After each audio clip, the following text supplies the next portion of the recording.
Good morning, everyone. Good afternoon, good evening, wherever you are.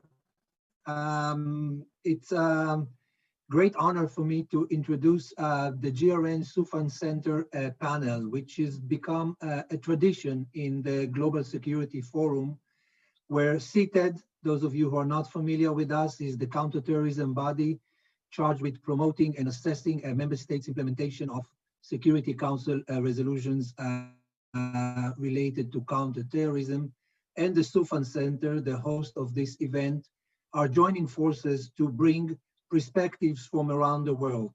And we are extremely thankful to the Soufan Center for giving us the platform and the opportunity to collaborate. And we're doing so through one of CTED's most valuable tools, the GRN, the Global Research Network. The Global Research Network was founded some 5 years ago, and it's a force multiplier for CTED work, allowing it to get access to the best and brightest minds around the world. And I will immediately hand over to Dave Wells, who coordinates our cooperation with the Global Research Network, to say a few words about the network, perhaps invite few of you who wish to join before we actually start the conversation. So Dave, over to you. Thank you, David. And yeah, I'll keep this very brief as I'm really keen to hear from the great panel that we've got lined up this morning. So as David said, I coordinate CTED's engagement with academia globally. The Soufan Center, as David says, has been a really great and long-standing member of our global research network. But as we've already heard, we're always keen to hear from researchers around the world who have different perspectives to offer on CTED's increasingly broad counterterrorism mandate. The GRN, there's a few different things for CTED. Firstly, CTED's key role, one of CTED's key roles is our mandate on trends, issues, and developments. And key to that really is hearing the perspectives of the global research community. It happens in a number of different ways, either directly briefing the Counterterrorism Committee and the Security Council itself, within CTED's broad range of different publications where we try and integrate research wherever we can and wherever relevant, but also collaborative events like today's event with the Soufan Center. It's really vital, we think, that policymakers get access to the greatest and broadest possible evidence base when they're making policy, and we see the Global Research Network and the research community more broadly as central to that mission. So all it leaves for me to be said is, again, really delighted to be collaborating with the Soufan Center on this event.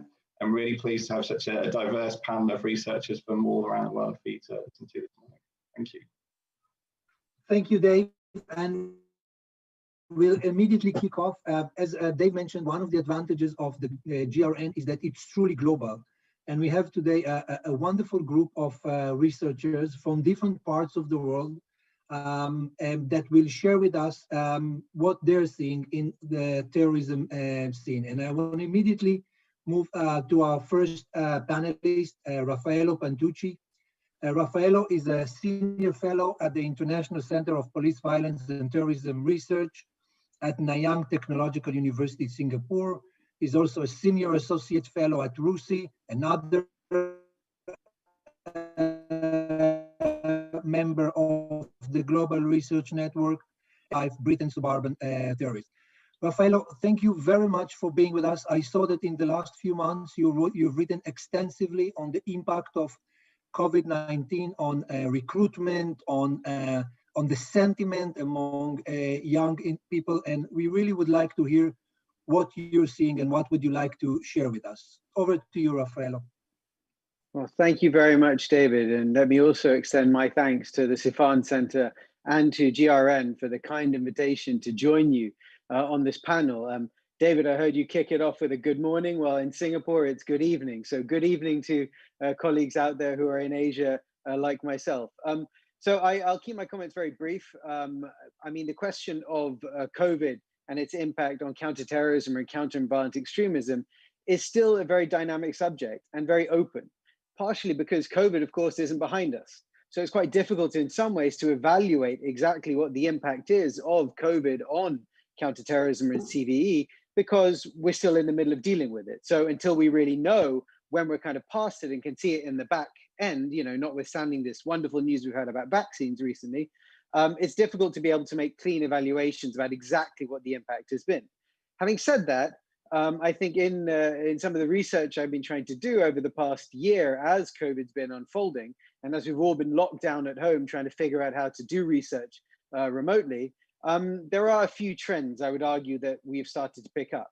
I think one of the main things I would point to is something that is broadly talked about with COVID in general, which is that COVID's been an incredible accelerant on trends that had already been ongoing. And I think when we look within the sort of CT and CVE space, I would argue that's the case there as well. So whereas the trend had generally been towards a greater level of online radicalization having an impact, whereby you were seeing growing numbers of cases of young individuals who were radicalizing really almost entirely online. There was some contact sometimes, and often it required them getting towards networks if they wanted to, travel to a battle zone or something like that. But you were seeing growing numbers of cases where you had individuals who were essentially going all the way through the process of radicalization with very limited contact offline with other people in the world in the radical milieu.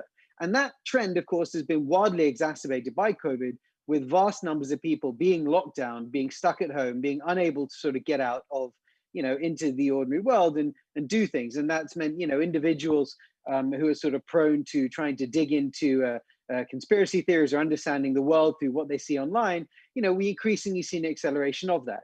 And if we think of the QAnon phenomenon, for example, this almost entirely online sort of phenomenon, which has even produced individuals who radicalize all the way to commit terrorist acts, a moment when vast numbers of population are spending huge amounts of time online is a perfect moment for a theory like that or a conspiracy theory like that to really take off.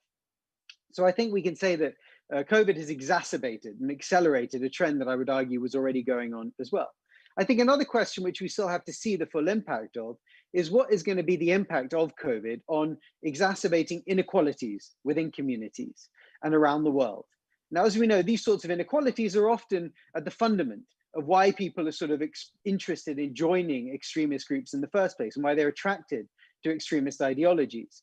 And clearly during COVID, we're going to see an increase of these inequalities. And this will express itself at a global level, it'll express itself at a national level, it'll even probably express itself within communities. And I think that will be a real question to keep an eye on as we go forwards to see exactly how much and where these inequalities are getting sharpened, and therefore how groups and ideologies might take advantage of that going forwards. Looking at the sort of more practical and tangible end of the scale, I think we've already started to see a tightening of budgets. We've seen a tightening of security budgets happening already. This was something that was happening before COVID as well, as you saw the world shifting, in particular in the West, to focusing more on great power competition and looking at sort of great state threats rather than thinking so much of counterterrorism as the sort of preeminent security threat the countries look at. And this means a reduction, frankly, in security budgets towards dealing with CT threats and in terms of dealing with CVE threats. And CVE threats and tracking exactly how much shrinkage we're seeing there is going to be very difficult because, of course, CVE threats are ones that you really try to handle upstream. And so the budgets allocated towards that are often quite difficult to sort of specifically understand.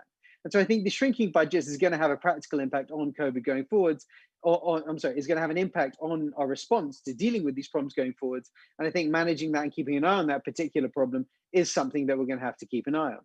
And then the final point I'll briefly make in my sort of opening remarks is some of the quirks in practical counterterrorism impact that we've seen as a result of COVID and the lockdowns often that we've seen.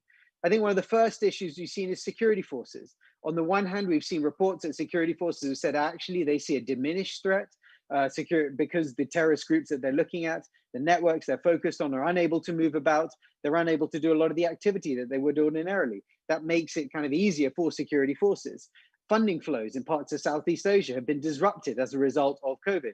Criminal activity that terrorists used to do to raise money to then go conduct attacks has been stopped because you can't do criminal activity because no one's going outside anymore. So there is a sort of practical question. But then on the other side, security forces are also reporting that it's becoming harder for them to trail people. With less people wandering around, this makes it harder for your security agents to hide in a crowd and follow individuals they're interested in. So we've seen some sort of practical quirks at the other end of the threat as well. But I think the key thing I leave with my opening remarks is that we're still at a very early stage of trying to understand this and be able to make a very direct causal link at this stage when we're still in the middle of dealing with COVID is maybe a bit premature, but I think we can definitely see some trends starting to map themselves out. Maybe, David, I'll leave it at that and I'll pass it back to you to pass it on to whoever's next on the panel. Thank you. Thank you very much, Raffaello. This has been a great start for this panel. I really liked what you said about COVID as accelerator, and I still remember an interview that I think it was the CEO of Microsoft who, when he spoke about the impact of COVID-19 on our digital life, he said processes that we were expecting to happen in 10 years have been condensed into 3 months. And I think we're seeing basically the same in the terrorism scene, that processes that may have happened in the framework of 5 to 10 years have been completely condensed. I think I know you wrote about the fact that we are now actually seeing lone wolves. It's not just a theoretical concept. We're actually seeing now people that all the terrorism cycle from being exposed to radicalization to perpetrating the happens online completely for law enforcement, for security services, and we will hopefully get back to that. We're going to immediately jump from Singapore and Southeast Asia all the way to Africa, and thank you very much, Ornella, for joining us. Ornella is the head of the SILE program at the ISS, the Institute for Security Studies, again, a long-standing partner of CTED. She has extensive experience working on peace building, security sector governance, and democratic processes in West Africa, including with UNDP and African Union. Ornella, we're talking a lot about COVID-19, and I don't think we're talking enough not on the impact of COVID-19 on Africa, and more relevant to this conversation, the impact of COVID-19 on the terrorism landscape in Africa. So we're really thankful to you for joining us, and we're really excited to hear your own thoughts on how COVID-19 impact the terrorism threat. We know that this is a heightened political environment in Africa these days, and it will be very, very interesting to hear that perspective. So thank you again for joining us, Ornella. Thanks very much, David. So it's my pleasure to join. And in fact, the question you raised, I think, is a very interesting one. The first thing I would say about COVID-19 in Africa, and I will maybe focus on the Sahel region where I work and which I know best, so Central Sahel as Mali, Niger, Burkina Faso, and neighboring countries, which is also the heart of a complex security and humanitarian crisis that involves violent extremism. So the first thing I would say about COVID in this region is that it definitely has not led to the health catastrophe that was announced. At the beginning of the pandemic, there was a lot of concern that because of the weakness of health systems in Africa, and especially in the Sahel, which contains a number of the poorest countries in the world, this could be a major disaster. This disaster in terms of numbers of cases or fatalities due to COVID did not happen.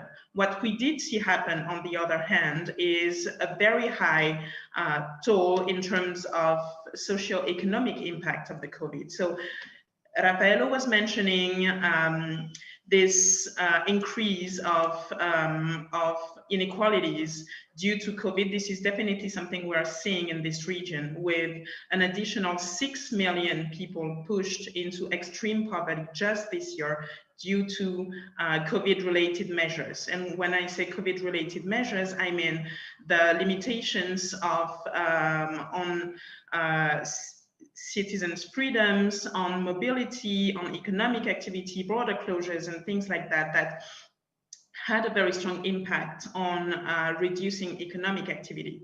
So, of course, in an environment that's already highly affected by conflict, by inequalities, by corruption, and by a number of other governance, this creates additional risks.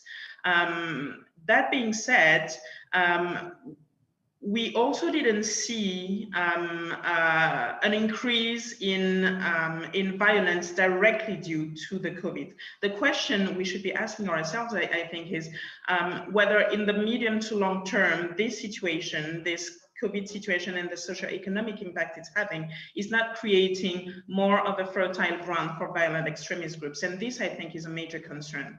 On the other hand,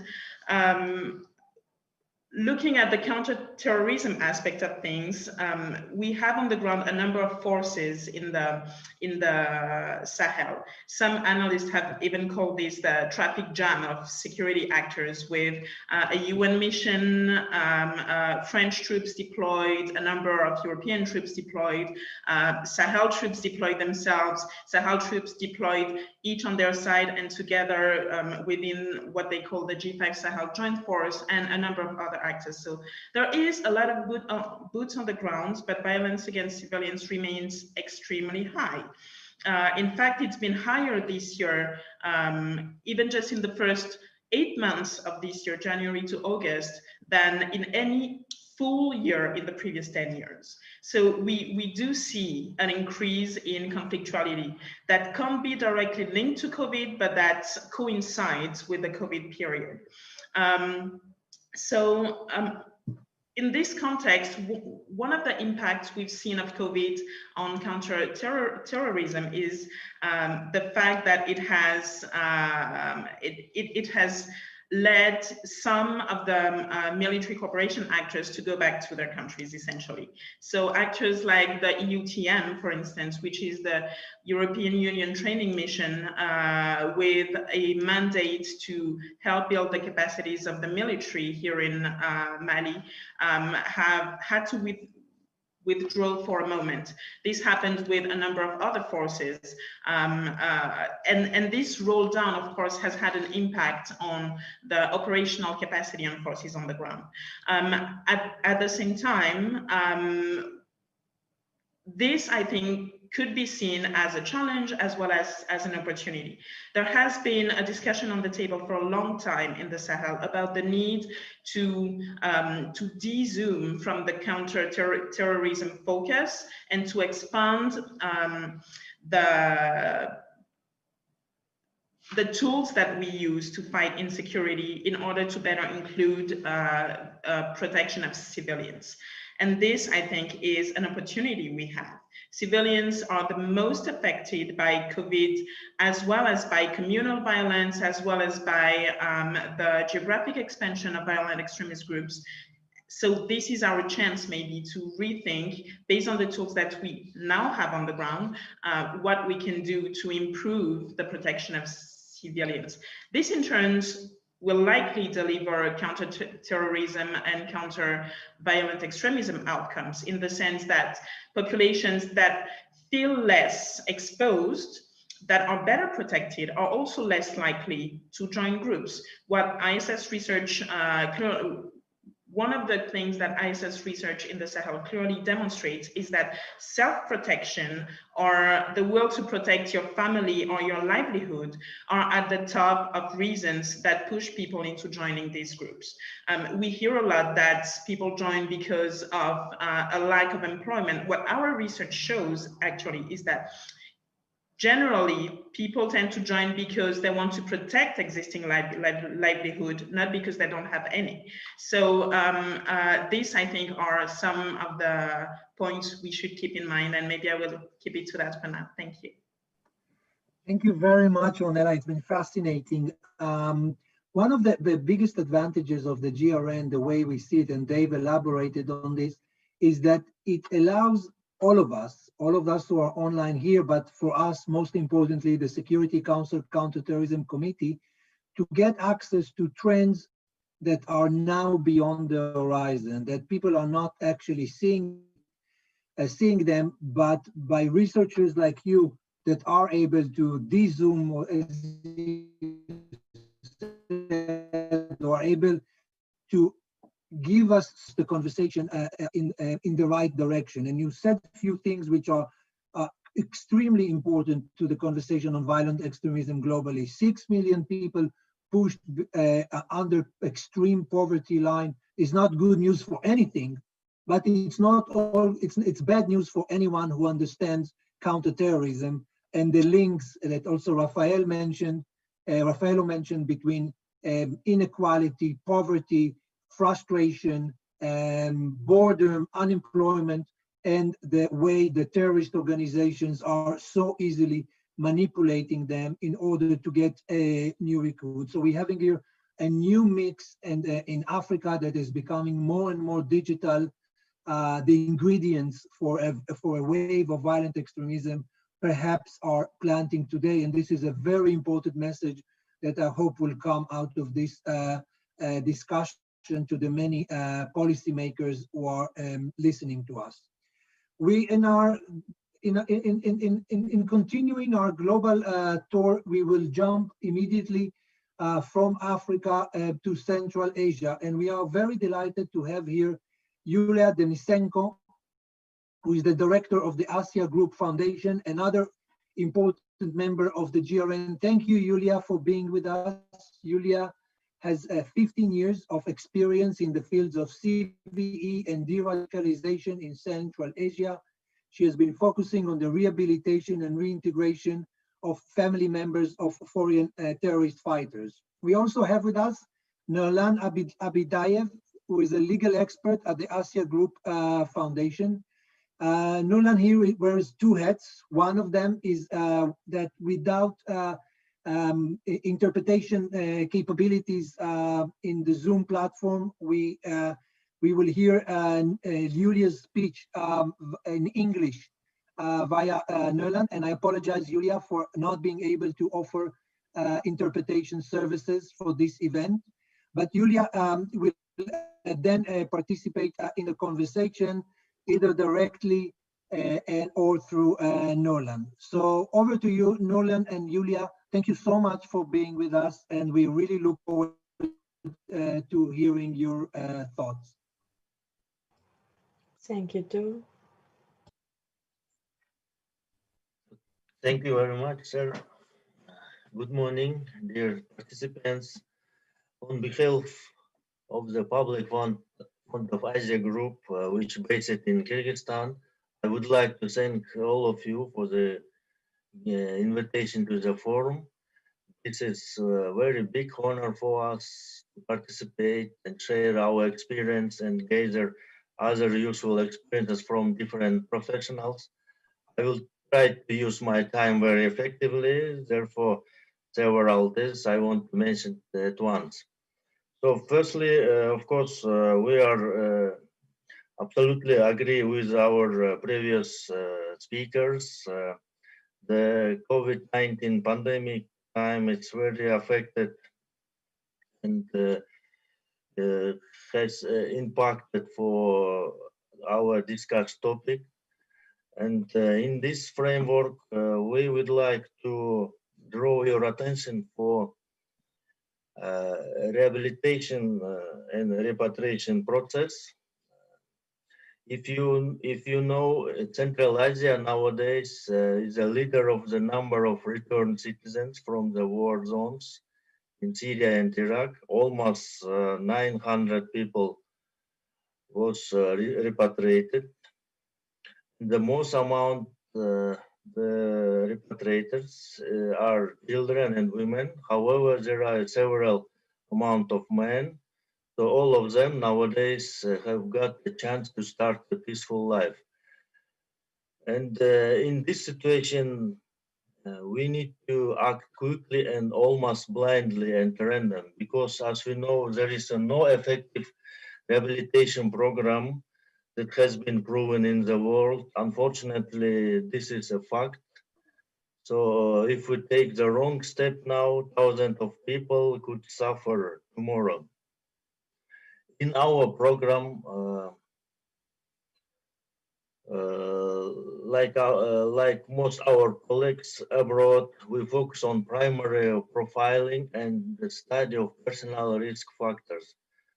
But here I must admit this is not enough.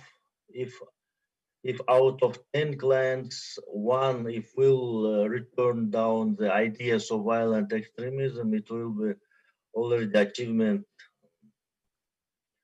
But even those who have passed an excellent course on rehabilitation can fail. For instance, we can consider the recent situation which happened in Vienna. That's why we need to act now by carefully search and consider the problem. In our opinion, we have to change strategy and try to create the new algorithms for rehabilitation. During our regular work, we have identified two more categories for risk. They are systematic and organizational. We are currently determining how system fails can affect the transition to the light side. In this framework, I would like to give a couple of examples, which has really happened in the practice. Two grandchildren were returned to the grandmother. One is an 8-year-old boy and 1-year-old girl. So their mom and dad had been killed in the war. The middle boy died on his way to the camp. The older brother held the 3-year-old boy with one hand, and with the other he hugged his nursing sister. But in the crowd, children's hands lost each other. The kid was simply trampled in front of his older brother. After being of a month of quarantine, the boy was repatriated home. So now the boy constantly cries and blames himself for the death of his brother. Grandmother also cannot help because she is in a state of herself depression. She was not ready for such kind of grief. Another example, the relatives of returned niece wanted to give her for the marriage without taking her to secondary school. In this case, both parties weren't ready psychologically to reintegration. Indeed, there was a lot of problem. So to sum up my speech, I would like to draw your attention to a very important moment of discussion topic. In our opinion, rehabilitation process should begin before the peacekeeping operation. It means organizing process with the family, training of relatives as a members of rehabilitation team. Of course, there are other risks, but this is the most important one. And so far, it is end of my speech, and thank you for your attention. We will be happy to answer for any question if you have. And I will try to address your question to Yulia, and she will answer more professionally. Thank you. Thank you very much, Nolan, and thank you so much, Yulia. You touch on one of the critical areas of policy discussion today at the UN, which is the issue of rehabilitation, reintegration, possible repatriation. This is a huge challenge for member states. And we know two things. We first know that Central Asia has an enormous amount of experience in this area.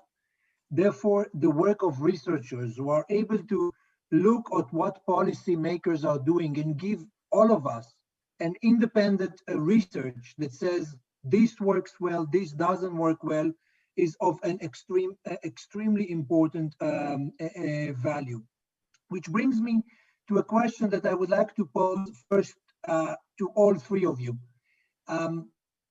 For us, one of the biggest advantages of the Global Research Network is not just by the research itself, but no less importantly, by being able to connect research to policy making.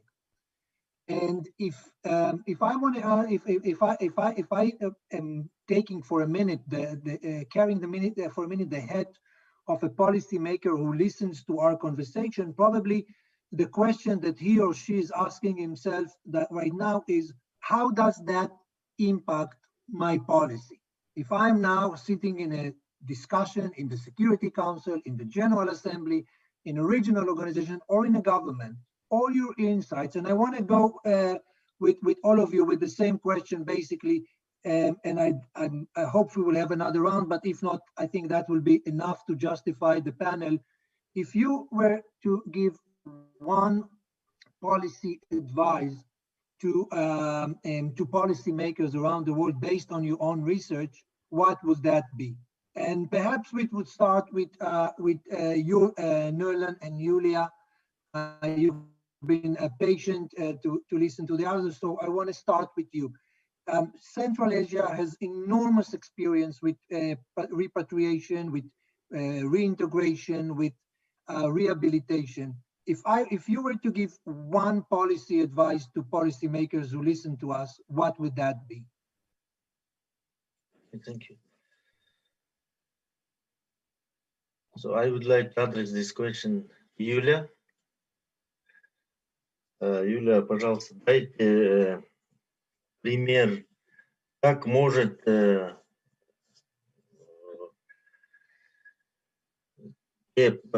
правительственные меры оказать воздействие на данный процесс и конкретный совет для мировых политиков решить этот данный вопрос, потому что Центральная Азия имеет один из хороших опытов для решения данного вопроса.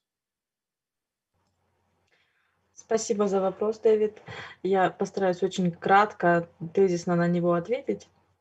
Во-первых, если сейчас страны не будут решать этот вопрос, то его придется решать гораздо позже, может быть, через несколько лет, когда эти дети, которых мы фактически сейчас бросаем там, в зоне военных действий, вырастут и придут на родину уже другими неофициальными путями.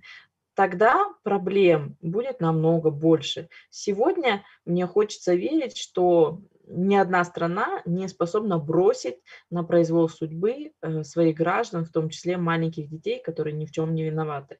Я думаю, это самый сильный тезис, который может мотивировать, с одной стороны, такую моральную сторону государства, а с другой стороны, это действительно угроза безопасности, которая в будущем может вырасти в несколько сот раз, несколькократно, да. Примером прекрасного взаимодействия. Да. And I'm just conscious of the time. We have very tight deadline, so please go ahead. Yes. Okay. So, thank you very much for your very interesting and important question, Mr. Sharia. As one of professional expert in this area, I would like to say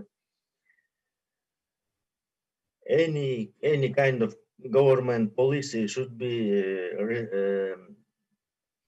regarded this kind of problem, because we have to act. We cannot leave it.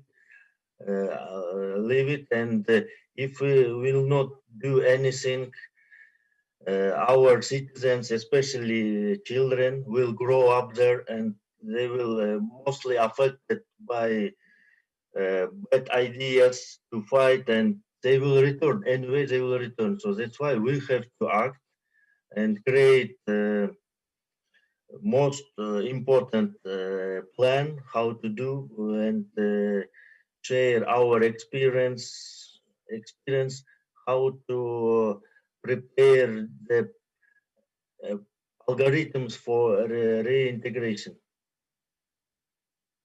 Thank you. Thank you very much. These are very, very important messages. Anyone who thinks that the problems of in the refugee camps or elsewhere will solve itself is grossly putting all of us at risk of getting it wrong. And I think that's an important message that we will be happy to carry with us. And the other one that you mentioned, that we need to continuously learn from each other. We've seen recent attacks in Vienna and in France, and that shows that we have a whole lot of experience to learn on rehabilitation, on de-radicalization, and none of us has yet found the magic formula to solve it. I apologize for not giving you more time, because I really wanted to go to Ornella and Rafaela to give them the opportunity. So Ornella, the same question to you from your perspective, from what you're seeing in Africa. What would be one message that you want policymakers listening to us to take with them? Okay, so if you allow me, I'll make it 3 main takeaways, but I'll keep it very short. The first one, in terms of policy recommendations, is we need to decompartmentalize areas. In the Sahel, we've been treating the humanitarian crisis separately from the security crisis, separately from the governance crisis. This isn't working, and it's leading to a situation where, you know, things are so interlinked that we keep missing opportunities. So that's number one, decompartmentalize. The second one is, as I mentioned during my earlier intervention, prioritize protection of civilians. A CT-focused agenda only will not and cannot deliver security in the Sahel. And so the approach, the vision needs to be broader. It needs to include some level of CVE and CT, of course, but it also needs everything that goes with it to make sure that we have a broader protection of civilians approach. And the third one is we need to invest in structural prevention of violent extremism. And what I mean by structural prevention is not just wait for risks of specific communities or people joining the groups to come up and then rush in with development projects or such incentives. We need to take things in a much broader and societal way, which means addressing the factors behind individuals and communities' resilience.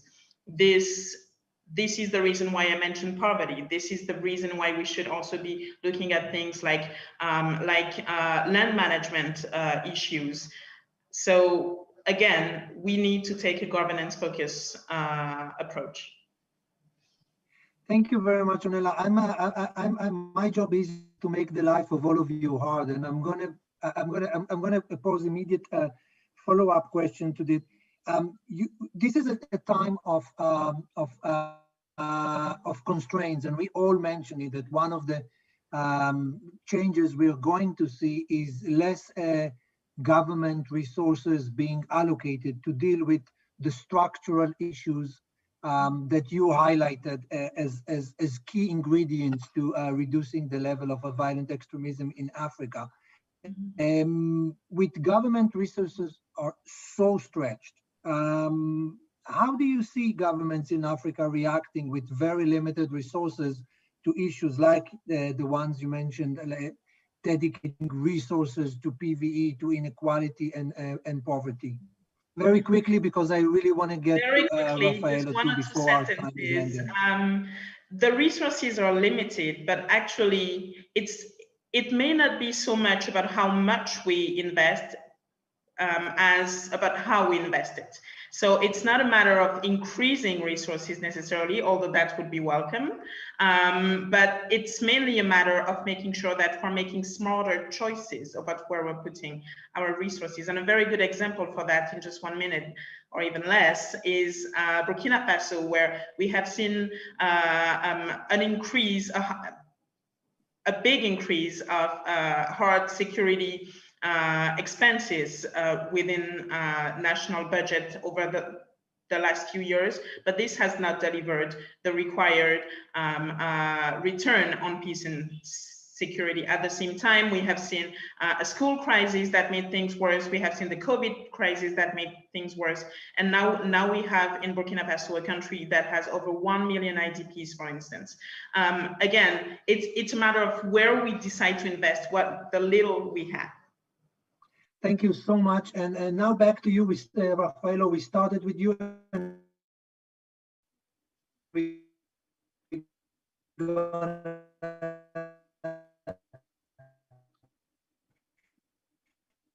Probably end with you. And if there is one takeaway from this conversation or from your research touches on terrorism, but also on counterterrorism and the impact of COVID-19 on both. what would be the one takeaway that you want policymakers to take from your research?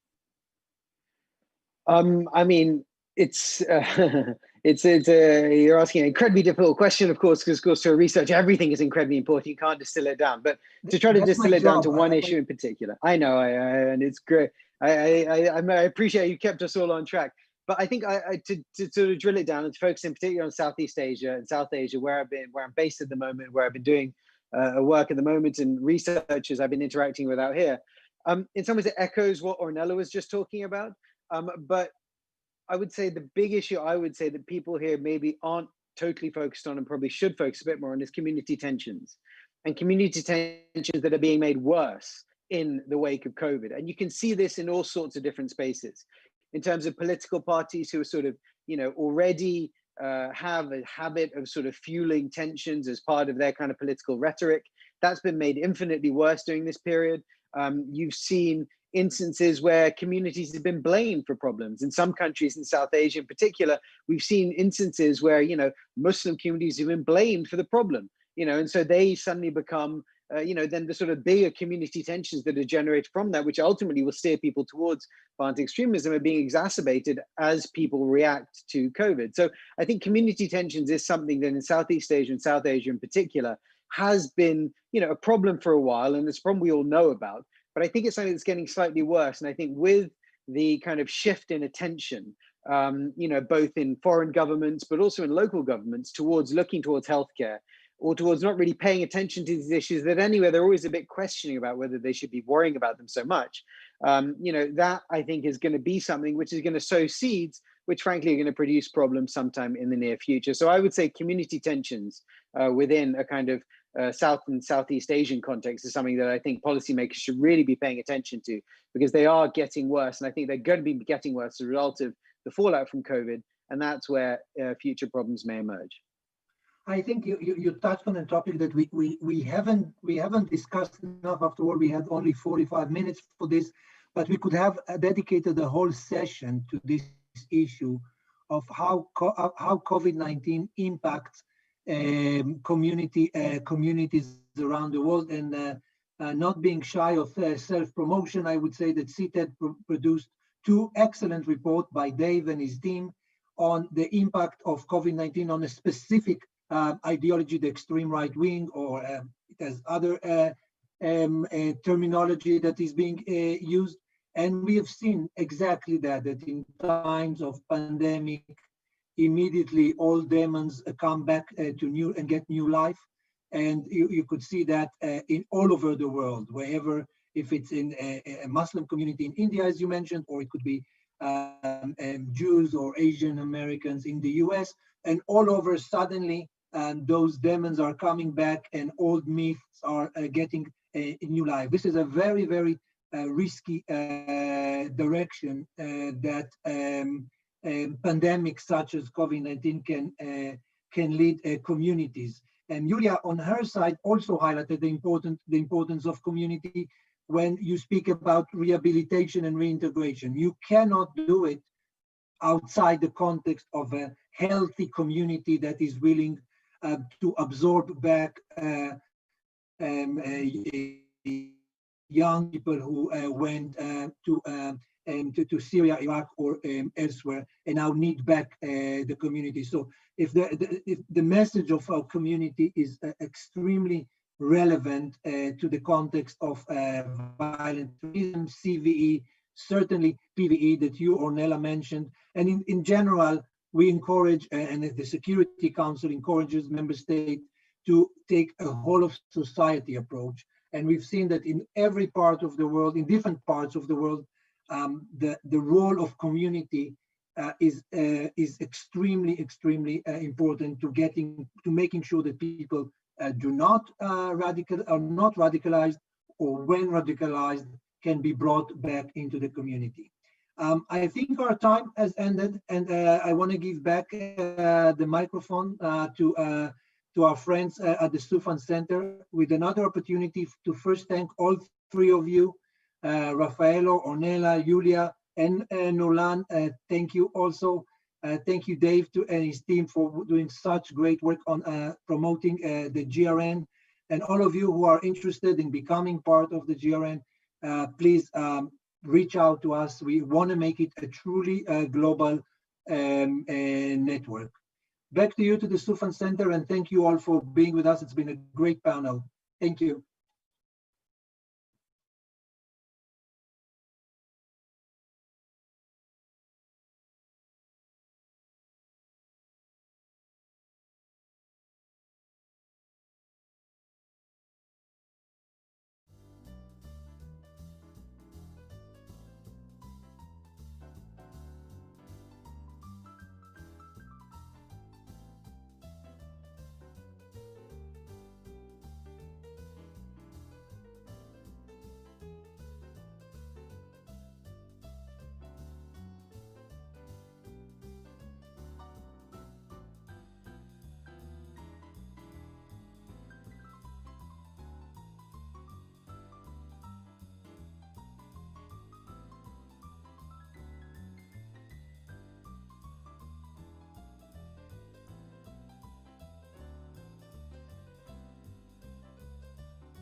welcome to the Global Security Forum.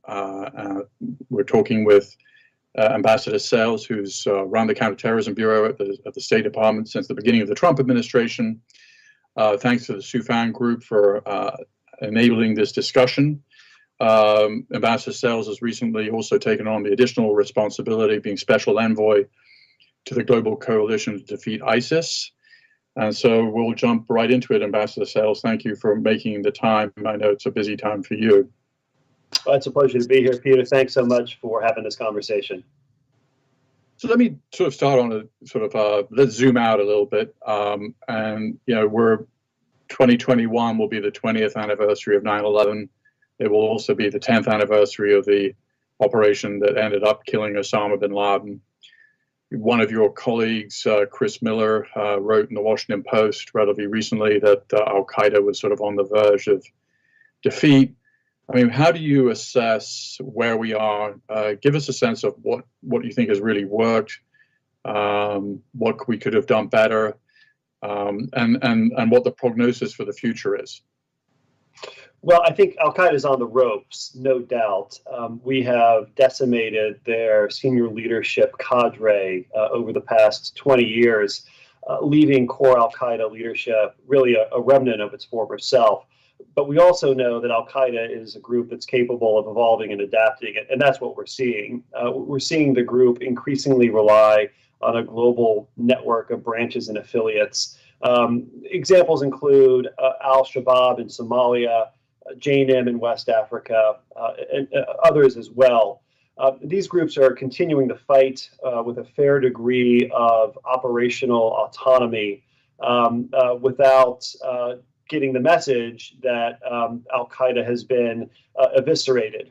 They're continuing their commitment to the ideology. They're continuing their commitment to the use of violence to advance their agenda. And so what the United States has been doing is using the full panoply of tools of national power to push back on these groups. Sometimes that involves kinetic action by our armed forces, but just as often it involves things like border security and boosting law enforcement capacity to investigate and prosecute Al-Qaeda affiliated terrorists, cutting off the flow of money, counter messaging to inoculate populations against radicalization. I think we're in a great position to continue the fight against this dangerous adversary as it evolves and adapts.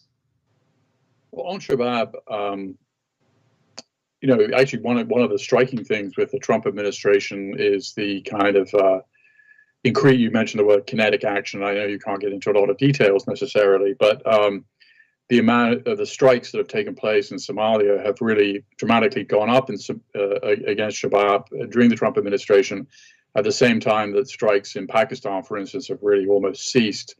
So kind of why is that, and what effect has it had on the group? Well, Peter, you're right. I can't really go into a whole lot of detail about those operations, but what I can tell you is we go where the threats are most compelling. In the case of Somalia, make no mistake, we have made it a top priority to degrade and defeat Al-Shabaab.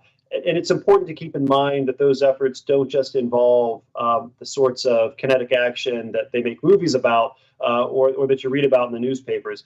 Nobody's making movies about counterterrorism designations or financial sanctions. Nobody's making movies about the hard work of training cops and training judges on how to handle terrorism prosecutions.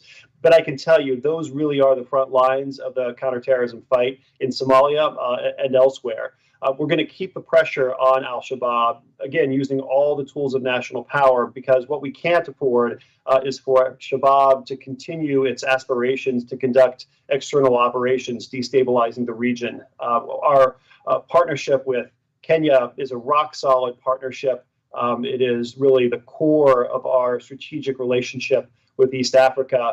We need to do what we can to make sure that instability and violence perpetrated by Shabaab is confined, degraded, and reduced, rather than spilling over into neighboring regions. And of course, there was a time when Shabab controlled much of Somalia. How are they doing? And I think it's a little confusing to outsiders about kind of what parts of Shabab are related to Al-Qaeda or what parts of ISIS, and how meaningful that split might be when it comes to Shabab.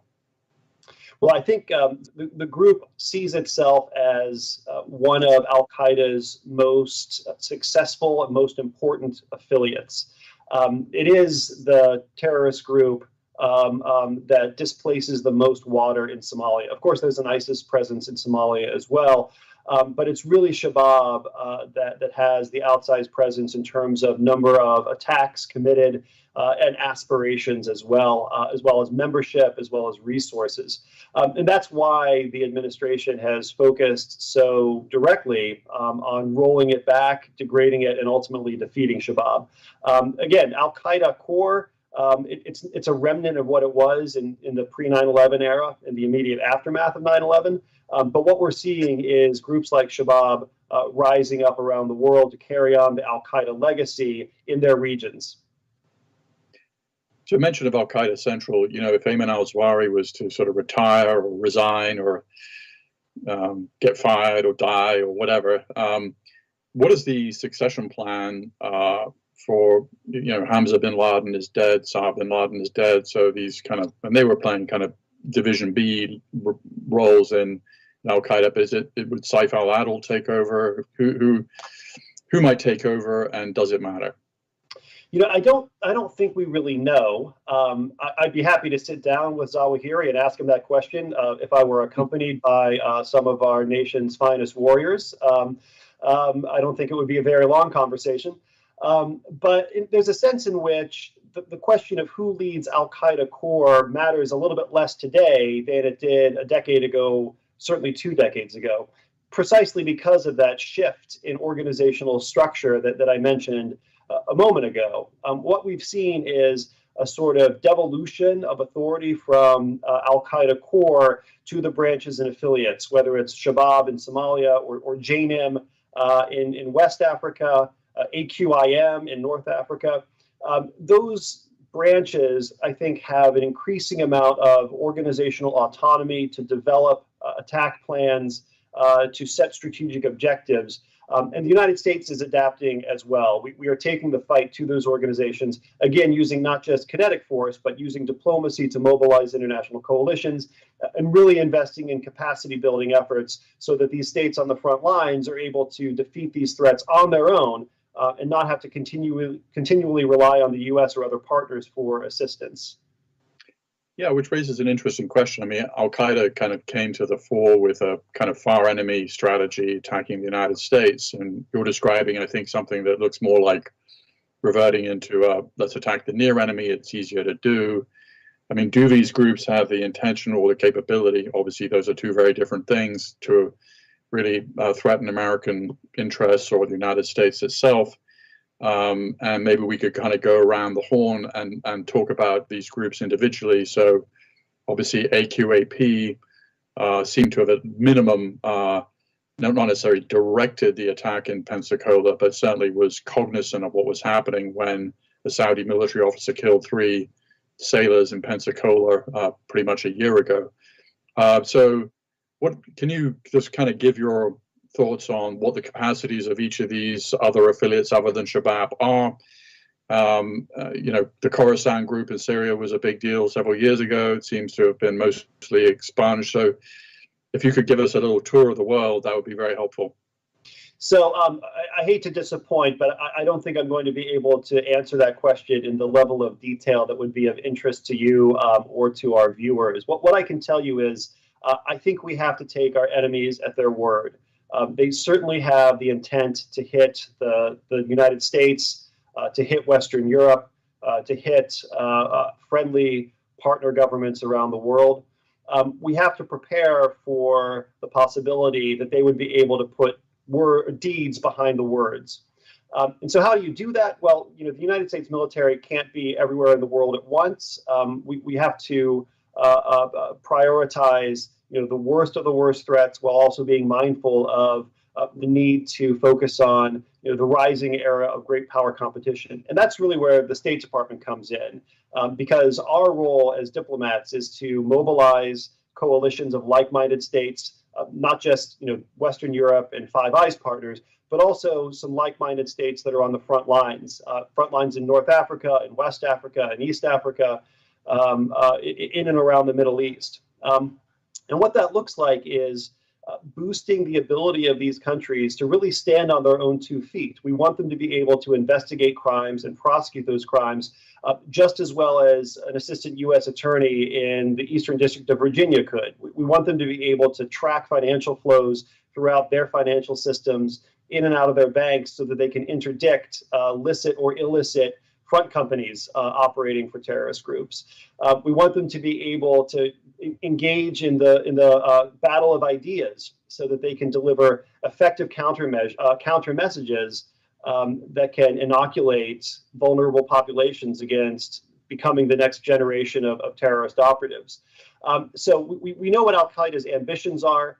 We don't want to get in a situation where we're measuring, well, they have this capacity today or that capacity tomorrow.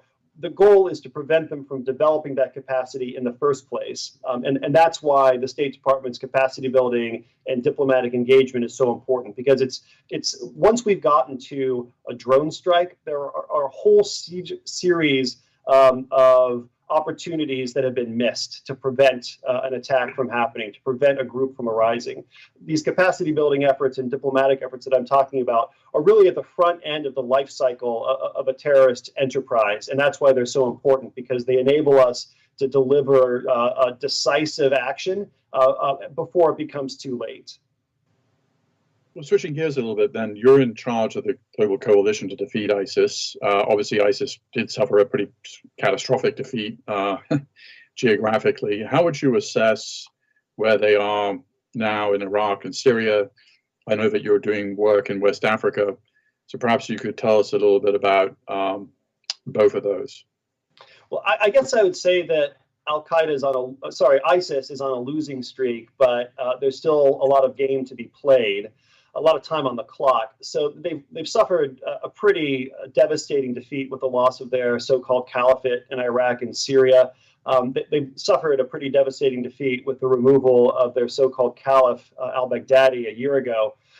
So the group is really on its heels in Syria and Iraq. But once again, what we're seeing is an adaptive organization that responds to its battlefield losses in a way that it seeks to continue to carry on the fight. So it's much the same story. We're seeing a real shift in energy from ISIS core out to the branches and networks around the world. And once again, they're active in many of the same places that those Al-Qaeda affiliates are active. In West Africa, for instance, in Afghanistan, for instance, in East Africa, in North Africa. Africa really is, I think, a key front in the next stage of the fight against terrorism, and we could probably have a 45-minute conversation just about that topic. I think what's needed is for the global coalition, which has done such an extraordinary job destroying the so-called caliphate, to take on this new mission. And that mission is bringing the same resolve, bringing the same pressure to bear on the branches and networks that ISIS is cultivating all around the world. Now, I should also say this next stage of that fight is not going to necessarily look exactly the same as what we're accustomed to seeing in Syria and Iraq. Again, there we had a heavy focus on kinetic action with the U.S. enabling action by our partner forces on the ground. There will be circumstances where that kind of arrangement is needed to roll back and defeat ISIS branches around the world. But just as important, I think, are going to be those civilian sector counterterrorism capabilities, law enforcement, border security, counter messaging, and so on. I think the coalition recognizes that need and is ready to rise to the challenge. Just recently, we hosted a meeting of the Global Coalition focused on ISIS threats in West Africa and the Sahel. And I think coming out of that meeting, there's a renewed sense of energy within the coalition about the need to focus on this threat and to deliver particular tools that these frontline states can use, helping them take battlefield evidence and get it into courtrooms for effective prosecutions, and also toughening their borders, getting a better sense of who's coming across, who's leaving, and who might be trying to exploit their hospitality. Why is West Africa sort of a particular concern? Yeah, for a lot of reasons. There are, it's almost you could describe it as a perfect storm of factors that are conducive to the emergence and rise of terrorist groups. You have nation states whose governments do not always perfectly control their territory. There are nation states with histories of abuse by security services that can be a key factor in promoting radicalization and recruitment for terrorist groups. You have porous borders, and you have surrounding the immediate core where these terrorist groups are active, a number of states in which the United States has strategic interests, thinking particularly along the coast of Africa and into the Mediterranean and on into Europe. What happens in West Africa doesn't stay in West Africa. If there are terrorist groups capable of inflicting violence on a mass scale and causing destabilization, we're going to see massive refugee flows out of the region, causing destabilization in other parts of Africa and potentially into Europe. So the name of the game is intervention at the front end of the life cycle, boosting the capacity of these partner states to be able to head off some of those negative consequences arising from these terrorist groups being active.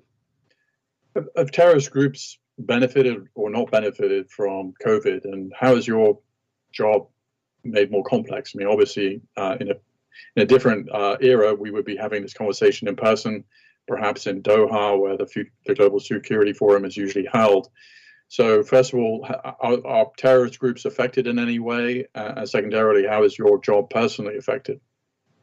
Right. Well, I think terrorists don't want to let any crisis go to waste. So I think they're looking at COVID as a way to boost their narratives about the corrupt West and the virtuous ideology that inspires terrorism. I think they're also banking on their adversaries, that is to say us, taking our eye off the ball and getting distracted. But I can assure you that is not the case. I'm working, my wife will tell you, the same long hours I was in the pre-COVID era today. I'm having the same conversations with partners all around the world, urging them, and they're urging us to maintain the focus and the resolve on defeating terrorist groups. There's a sense in which COVID is an opportunity to refocus our attention on the terrorist threat, precisely because terrorists are trying to exploit it to advance their messages, to exploit bureaucratic seams, or to move around the world. It's causing us to focus on terrorists in a way that I think is helpful to the conversation and helpful to strengthening our national and international resolve.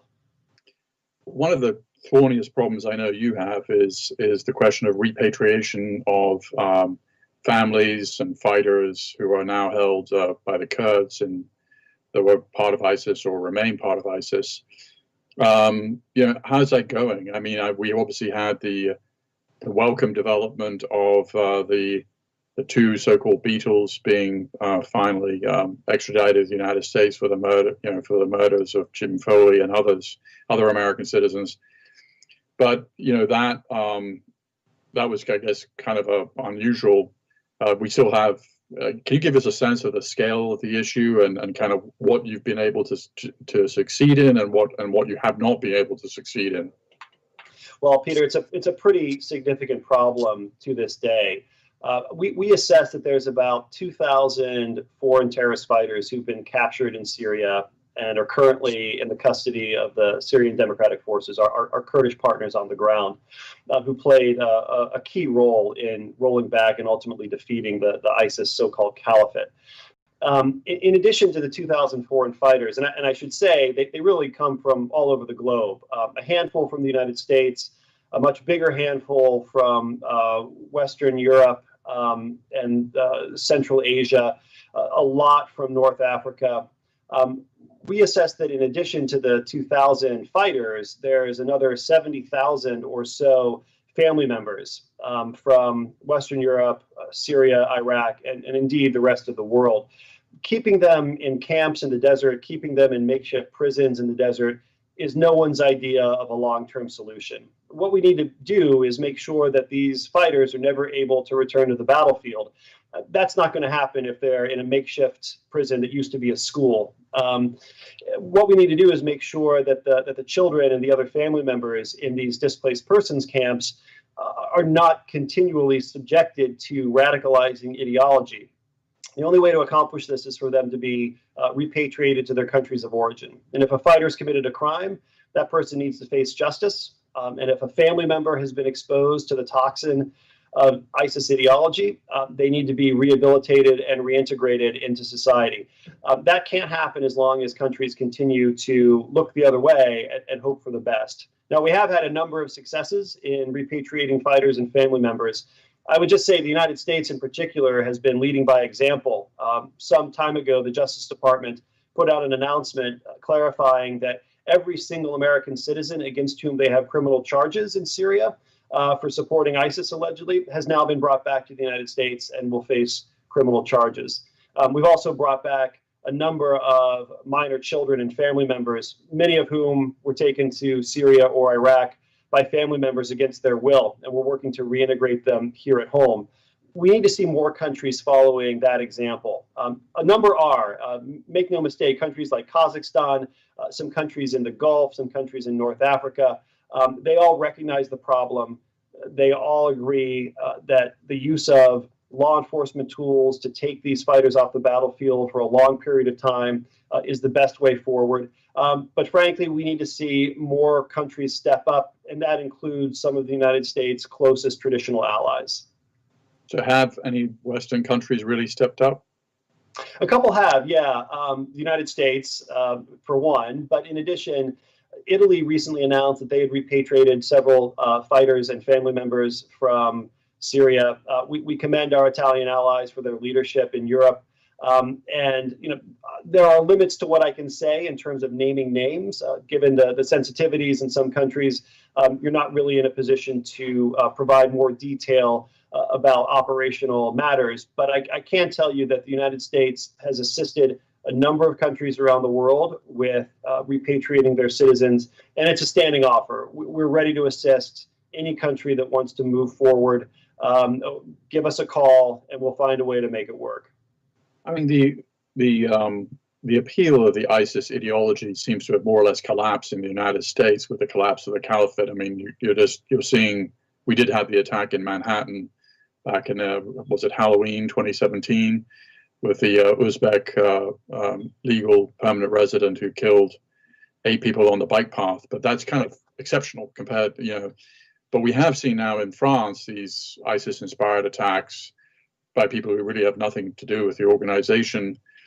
I mean, what are your counterparts saying about the issue? Clearly, it would be a much bigger story, I think, here in the United States, were it not for the presidential election, which has sucked up more energy. But these attacks, these beheadings in France, seem like a pretty big deal. So, can you reflect a little bit on that? Sure. I think the lone wolf attack of the sort that we're seeing in places like France and Vienna, that is the wave of the future. ISIS as an organization, as an internally coherent organization, is really on the ropes because of its losses in Syria and Iraq. But the ISIS ideology is still a threat.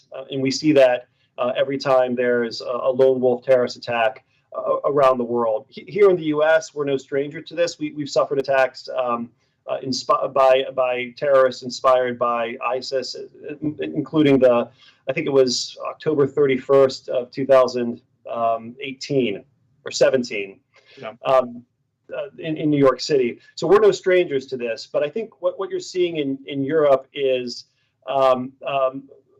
unfortunately something that we're going to be grappling with for time to come.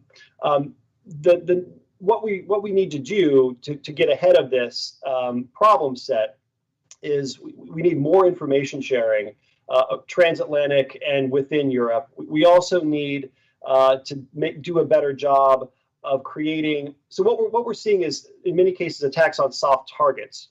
And one of the most effective ways to prevent attacks on soft targets is to foster information sharing and cooperation between government authorities, particularly intelligence officials and law enforcement, as well as the operators of private infrastructure, whether it's churches, whether it's soccer stadiums, whether it's shopping malls, so that there's a seamless flow of information about threats and about potential countermeasures to address these threats.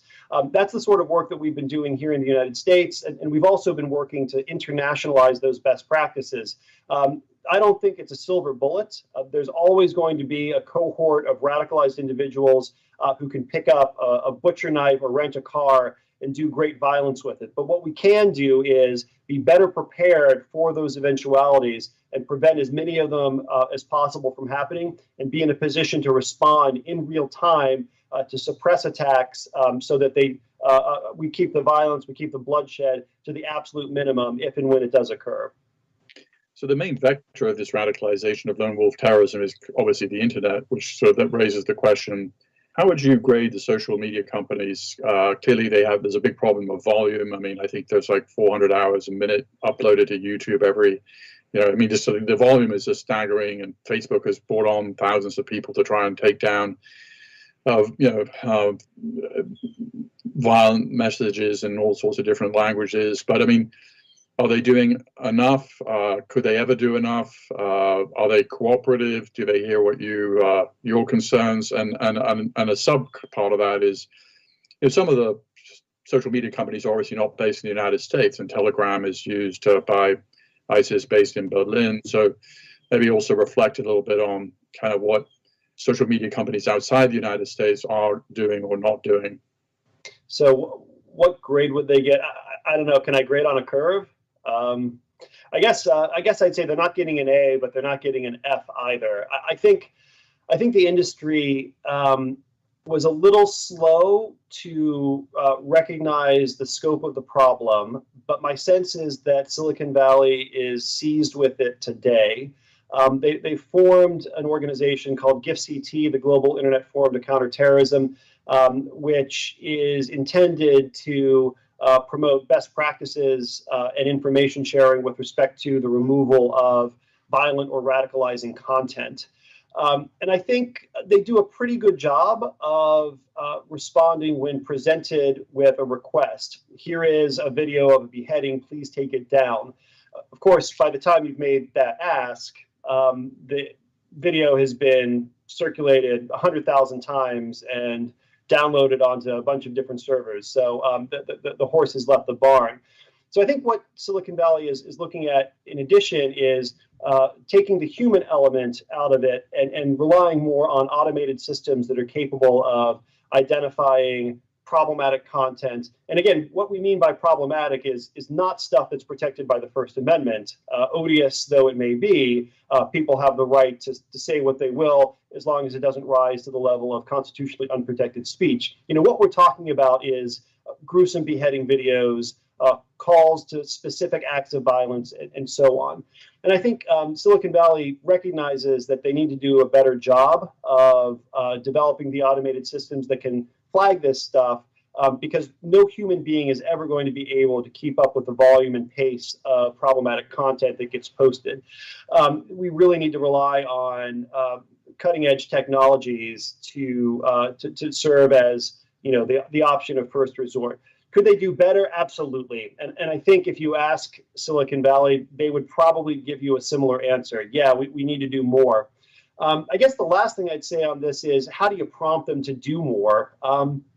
And this is one of those areas where there's a bit of a divide between the United States and our traditional partners and allies and friends in Western Europe. The American approach to internet regulation is very much a hands-off approach. We believe, consistent with our First Amendment values, that the best remedy for objectionable speech is not censorship. The best remedy for objectionable speech is counter-speech. And we also have favored a deregulatory approach to the internet rather than imposing heavy-handed mandates, which we fear could stifle innovation and stifle the creativity that has really made the internet the engine of creativity and economic growth that it is. in favor of a more voluntary collaborative approach, relying on moral suasion rather than heavy-handed commands. That's a very American approach to those two issues. It's not one that is perfectly embraced in all corners of the world. So I think there will be some divergence of approaches. We're seeing it already, and I think we could expect to see those amp up in the coming months and years. The AI and photo DNA are the way forward on the question of the beheading videos, right? I mean, that's the it gets a little more tricky when you have someone like Anwar al-Awlaki, who gave speeches about jihad that aren't necessarily incitements to violence. I mean, so what are your thoughts about, you mentioned the sort of the free speech versus, I mean, in a sense, the companies do have a pretty wide latitude to take things off their platform, because anything that incites violence is against the terms of use, and it's a privilege to be on that platform. It's not a right. But so, what about Telegram and social media companies that are based outside the United States are not subject to American laws or American social pressure in quite the same way? Yeah, that's a little trickier. I think we, the United States government, have long-standing and productive relationships with our private sector counterparts out in California, and those relationships just don't exist in the same way when you're talking about a foreign company. So without singling any particular company out for praise or blame, I think our approach to foreign companies would be the same as it would be with American companies. We expect you to take decisive action when you become aware of content that violates your terms of service or is illegal.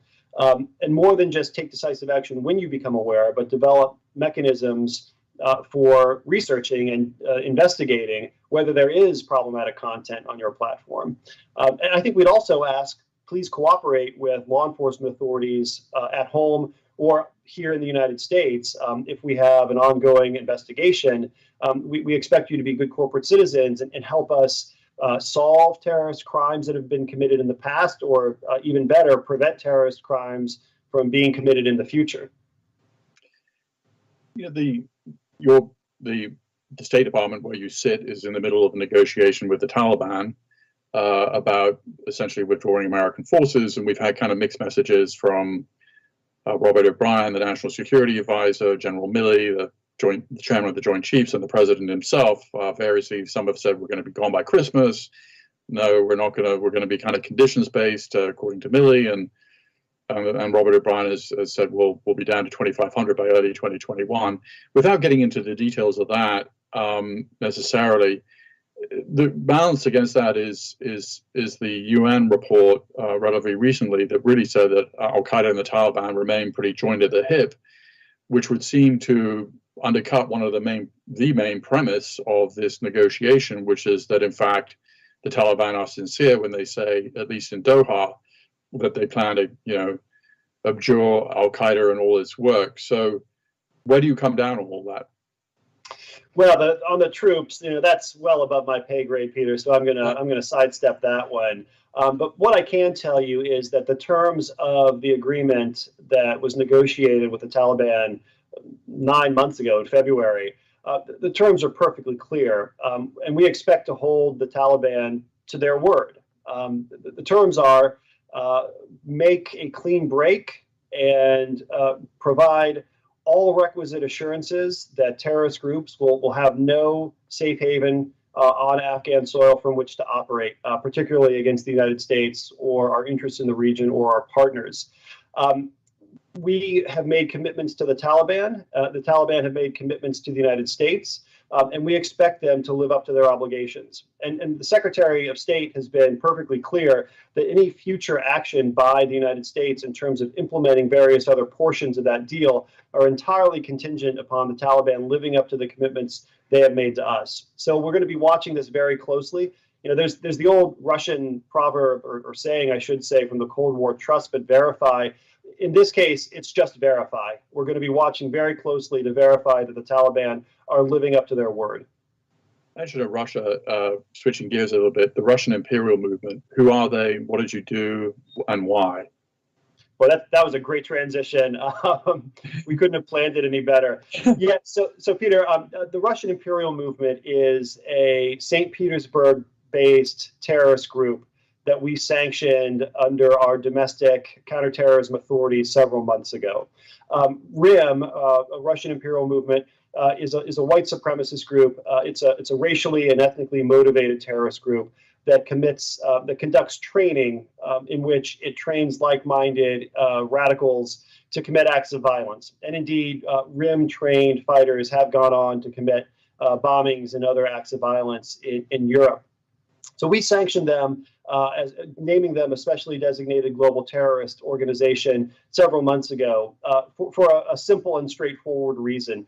They met the criteria. The criteria we use to designate terrorist groups are the same, regardless of whether they're motivated by Marxist ideology, ethno-nationalism, Islamism, or any other grab bag of radical ideologies. We use these tools in a neutral way, and no group is immune from designation under American authorities where they meet the statutory criteria. So this was the first time, I should end here by saying this was the first time the United States had ever designated a white supremacist terrorist group as a terrorist organization. And I think it's a sign of how committed we are at the State Department to addressing all forms of terrorism, regardless of the underlying ideology. On Iran, so how would you characterize your approach, the State Department's approach to Iran in terms of the actual effects it might be having on their support for Hezbollah and or the Houthis? Has the maximum pressure campaign meant that the cash going to Hezbollah is going down, or the supplies going to Houthis going down, or has it made no impact? Well, I think the maximum pressure campaign on Iran certainly has had a significant effect on proxy groups like Hezbollah. We know for a fact that Hezbollah's coffers are not being filled to the brim like they were prior to the Trump administration turning the financial screws on Tehran. And you don't have to take my word for it. Hassan Nasrallah himself has been out in public pleading with supporters to write checks and otherwise donate money to Hezbollah. You don't do that if the Iranian regime is sending a pipeline of cash on a regular basis like you've been accustomed to. Now, that's a great success because every dollar that does not go from Tehran to Beirut is a dollar that doesn't line Hezbollah's pockets. But it also highlights the need to address other sources of funding that Hezbollah uses to finance its bloodshed around the world. If they can't count on support from their masters in Tehran like they used to, they're going to increasingly rely on things like human trafficking, which they are actively involved in. Hezbollah is going to get more involved in illicit front companies or narcotics trafficking.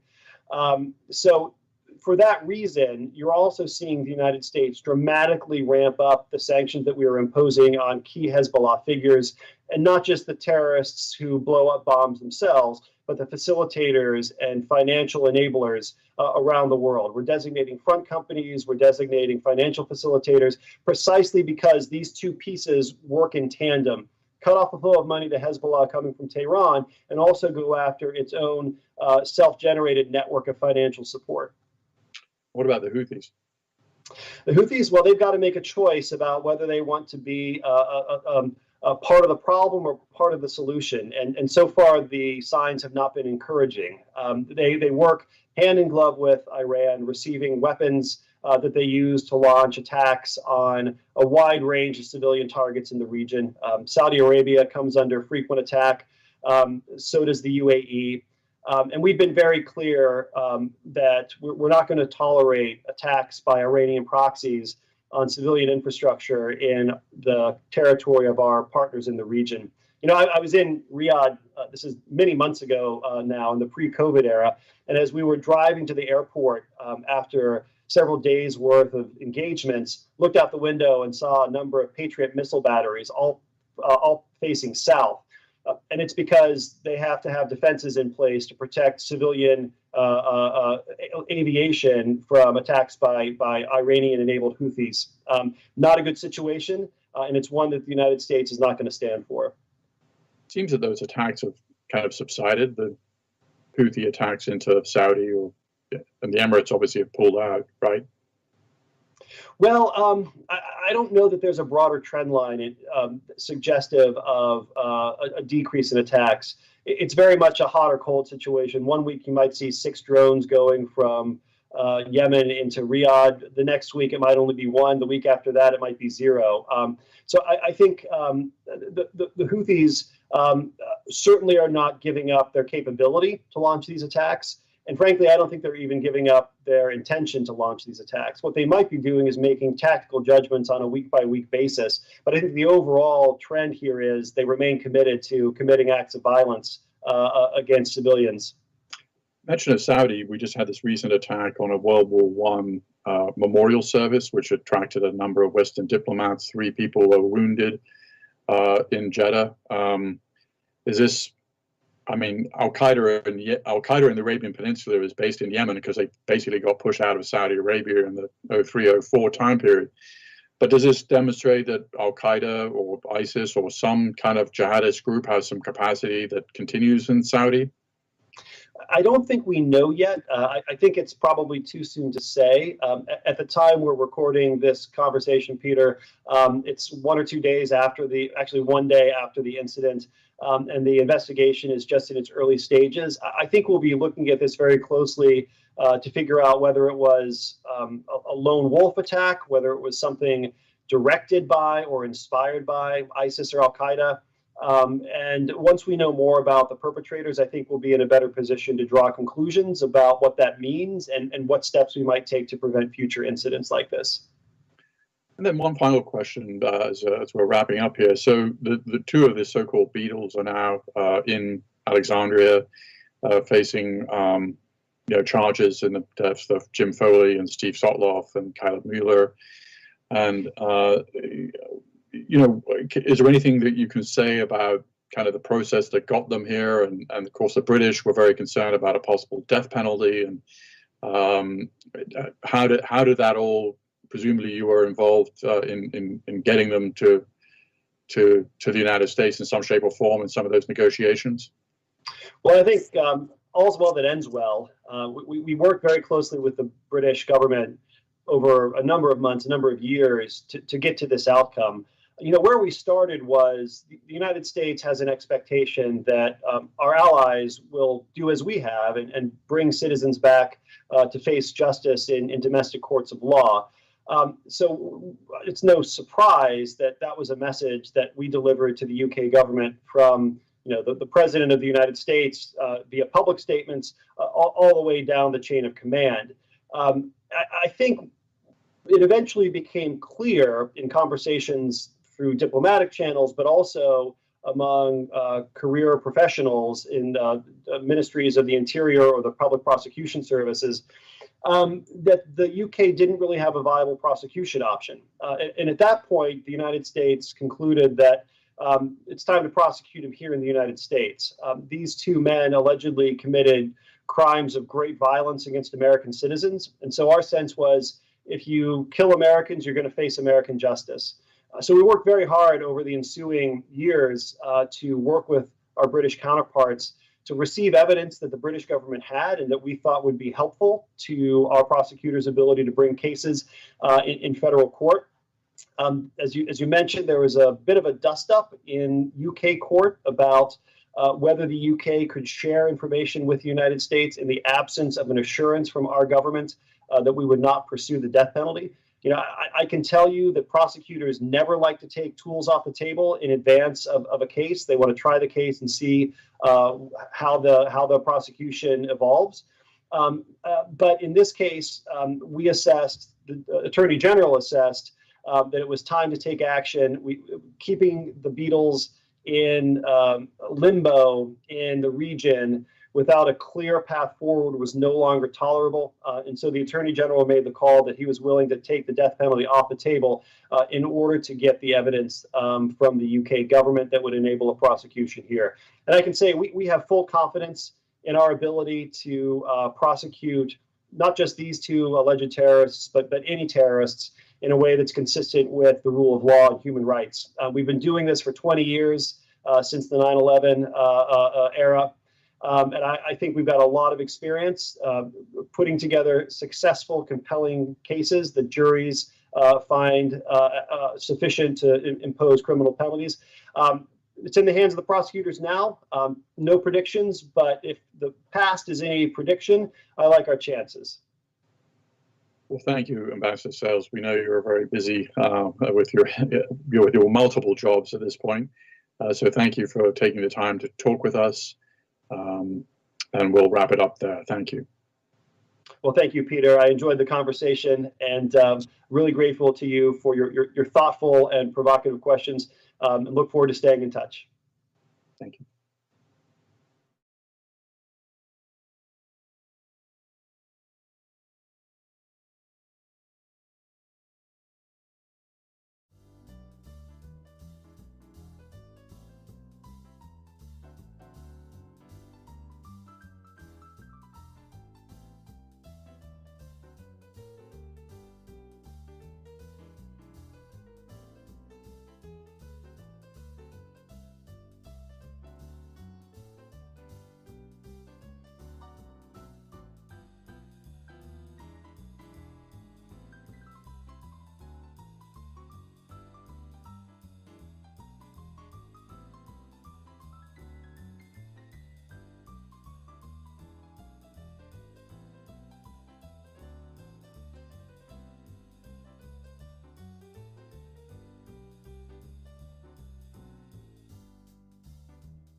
Welcome.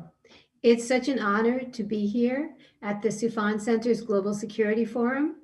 I am Karen Greenberg, the Director of the Center on National Security at Fordham Law School and the Editor-in-Chief of the CNS Soufan Group Morning Brief. Our panel today is entitled From Local to Global, New Forms of Violent Extremism. Our plan is to discuss the current threats posed by violent extremism, how the threat is evolving in local, regional, and global perspective, and where the most pressing challenges lie in the days and months ahead. With me today to discuss this are two very special guests, each of whom provides leadership to today's counterterrorism efforts. First, let me introduce Michelle Konix, who has had a distinguished career as a prosecutor, a law professor, and a counterterrorism practitioner and expert. She is currently the Executive Director of the UN's Counterterrorism Executive Directorate, or CTED, and President of Eurojust. Also with us today is Gilles de Kreshov, who has been the EU's Counterterrorism Coordinator since 2007. And before that, helped bring Eurojust into being in his position as the Director in the General Directorate of Justice and Home Affairs in the General Secretariat of the Council of the European Union. He also teaches law and is a prolific writer on topics such as European law, human rights, security, and counterterrorism. Welcome to you both. Thank you. I started at the very beginning by getting a sense from each of you of where we stand in terms of the threat of violent extremism today. You both have been in the weeds and thinking about this and being proactive about countering violent extremism. Between the years before 9/11 and after 9/11, where are we? Are we in a place of managed threat? Are we in a place of heightened threat? How would you describe the landscape? Gilles, let's start with you. Thank you. Thank you for inviting me. I would generally explain that I see that the threat is still serious and has probably not significantly decreased since 9/11. But what has changed is we have reduced our vulnerability a lot. So if you define the risk as an equation with two elements, the threat and the vulnerabilities, that's okay. But the threat has changed, of course, over the years. The jihadist terrorism threat remains the most important one, but it has morphed. And as we've seen in Europe in the last 2-3 weeks, we don't have, and that's a good news, a terrorist attack conducted, directed by core Daesh from Syria and Iraq. They're no longer capable for doing that. It's more homegrown, as we say, people inspired by the ideology and committing low-tech attacks. I can develop that later. But we have seen step by step the rise of another forms of extreme, right-wing violent extremism, which we will discuss, I'm sure, which is a serious concern for some of our member states, not all of them. And the third source of threat, it's much less acute, let's be honest, but we may see the rise of new forms of extremism. And I see at least 2 or 3 possible developments. And that was, it started a bit during the COVID crisis. The first is what I call technophobia, and I may develop that if you want in a way, a new form of possible extremism. If the crisis gets worse, that there is an increase in poverty, in unemployment and so on, we may see some sort of resurgence of left wing, and eco-violence might develop in the near future as well. But obviously, the threat linked to Daesh and Al-Qaeda remains the main one, but in Europe, at least, it has morphed. Michelle, would you agree with this? Do you want to talk a little bit about how you see it, and particularly from the point of view of you talk a lot and have written some interesting things on technology and the use of the cyber environment and how that may have changed the threats we face. So how do you see it? Well, I totally do concur with what Gilles de Kerchove just explained to all of us. I see the threat as certainly a global, a serious threat which changes corpus, its shape, but which is there since certainly the last 2 decades. And I would like to look at it in a fourfold way. First and foremost, ISIL, Al-Qaeda, Taliban is still a threat. They declined their capability, their operational terrorist capability for sure. Look at 2015, 2016, when ISIL was a very centralized core. Well, it changed its corpus, it changed its shape after the territorial losses in Iraq 2017, 2019 in Syria, and we see it now morphing into a more loose structure with a lot of affiliates.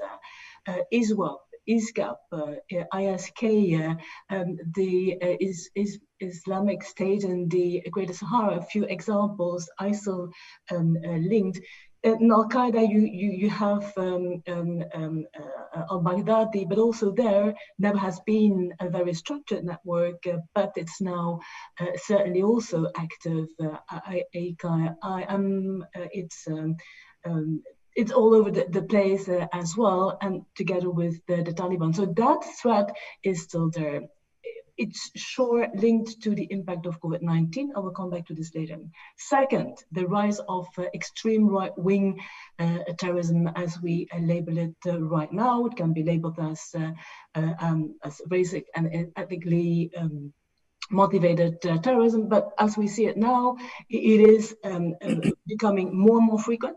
It's becoming more and more lethal, and the overall online presence is manifesting itself more and more in offline presence. Think about Christchurch, think about El Paso, think about Halle and Hanau, to mention a few of those terrorist attacks. Third, the foreign terrorist fighters, which in our latest report of the Secretary General presented in the Security Council in August, is referring to 10,000 foreign terrorist fighters still remaining in Iraq and in Syria. If you look at Afghanistan, South Asia, the numbers were around 2,000 and 2,000 foreign terrorist fighters. And they will have an intention to relocate or return, and that is posing a constant threat. All this combined with the impact of COVID-19, short, mid, long term in the conflict zones and the non-conflict zones, is a Molotov cocktail, which is leading to a lot of need for alertness and vigilance, and certainly not for complacence. I want to talk a little bit about what's been in so much of the headlines, which is the right wing, the growth of the right wing extremist movements. And what I'm curious about to start with is how each of you sees the ideological component of this. What's the message? When we talk about, and further to that, is there an evolving message inside a jihadist framework as well?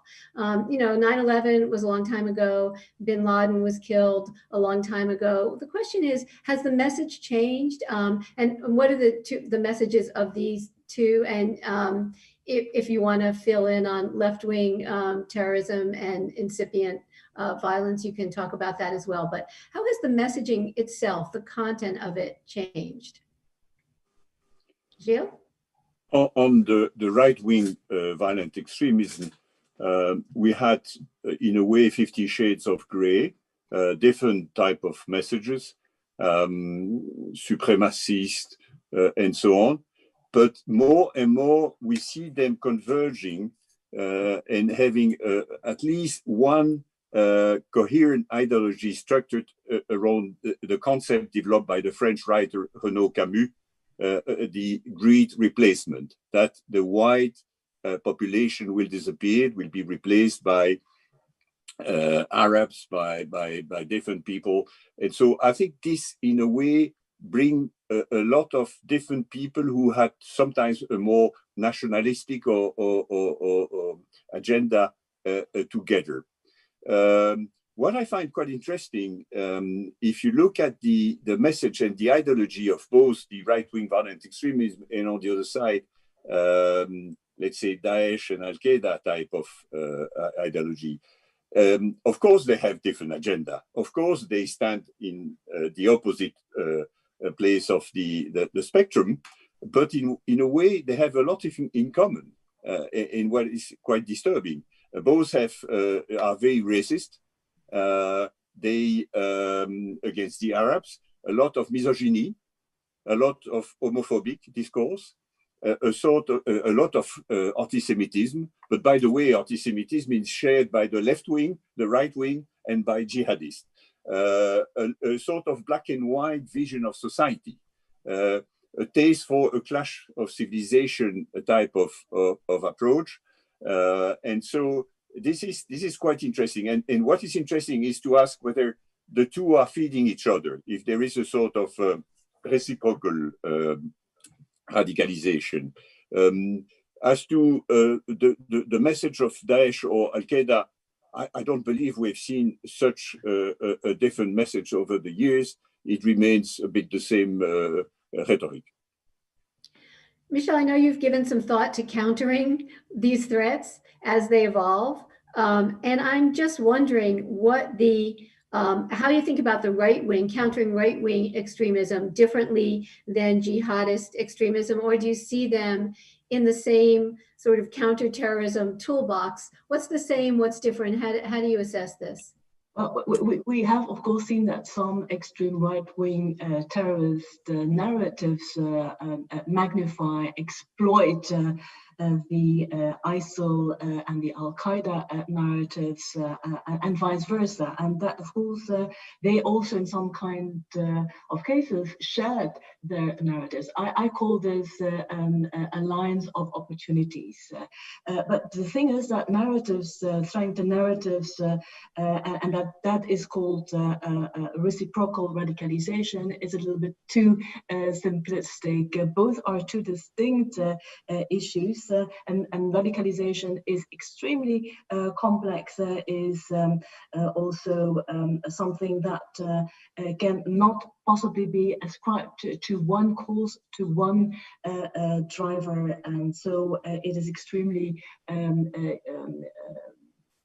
important to have a tailored approach, not a one-size-fits-all approach, but a case-by-case approach for every single ISIL, Al-Qaeda affiliated or led terrorist activity narrative, and for extreme right-wing terrorists, whatever the shape is, be it white supremacists, bigotry, be it anti-Semitism, be it misogyny, all, and it's true what Jill said, there is a lot of similarity. They of course play with narratives online, they misuse, abuse the fears and the anxiety and the grievances, and COVID-19 again is a very, very nice setting where there is already a lot of fear, a lot of anxiety, a lot of uncertainty, and where misusing that is of course reinforcing the messaging.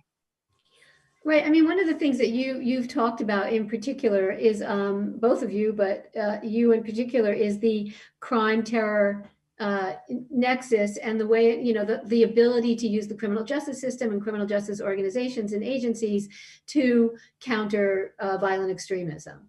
And so is what you're saying really an extension of that approach, which is this is how we have to think about it, really in terms of what's criminal and what isn't, rather than in terms of countering the ideology, or not?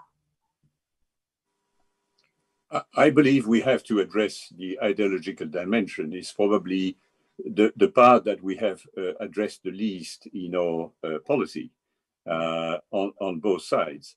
On the jihadi side, there is a very distorted brand of Islam, which has many different impacts, both in terms of cohesion in our society, in terms of human rights, and in some cases, I don't suggest it's in all cases like this, it is a driver of radicalization. There is endless debate in Europe as to whether radical Islam plays a role in the process of radicalization or not, or there are other drivers.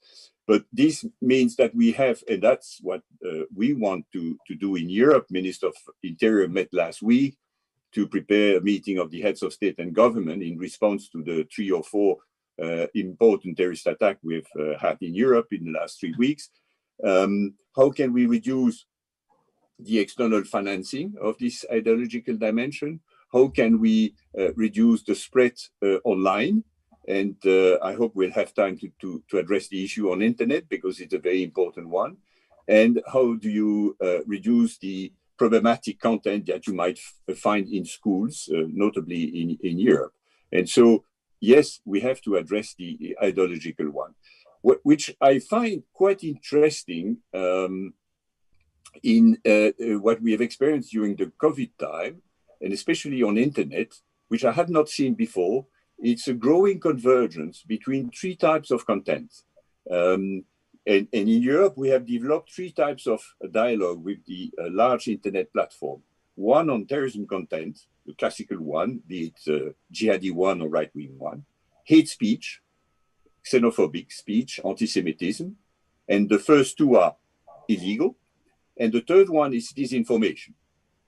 And disinformation, in a way, may have an impact on radicalization, both right-wing, and probably there are states trying to feed right-wing feelings by disinforming people, and jihadi ideology as well, because you may also try to divide our society and portray them as Islamophobic as well. And so that's quite interesting, this conversion between 3 types of features. Yeah, I want to follow up on that and just ask you how adept are counter cyber people, experts, at figuring out what a disinformation campaign consists of, who's responsible for it. How progressed are we in terms of counterterrorism abilities? How does this stand? As I've said, no, we have addressed disinformation in Europe, at least. It was mainly as something developed by third states and not terrorist group. And that's why I speak of a convergence, in a way. And we are now tackling the issue of algorithm amplification, which is a very serious problem. That in the most important platform, Facebook, YouTube, they have designed the algorithm in a way to amplify all this.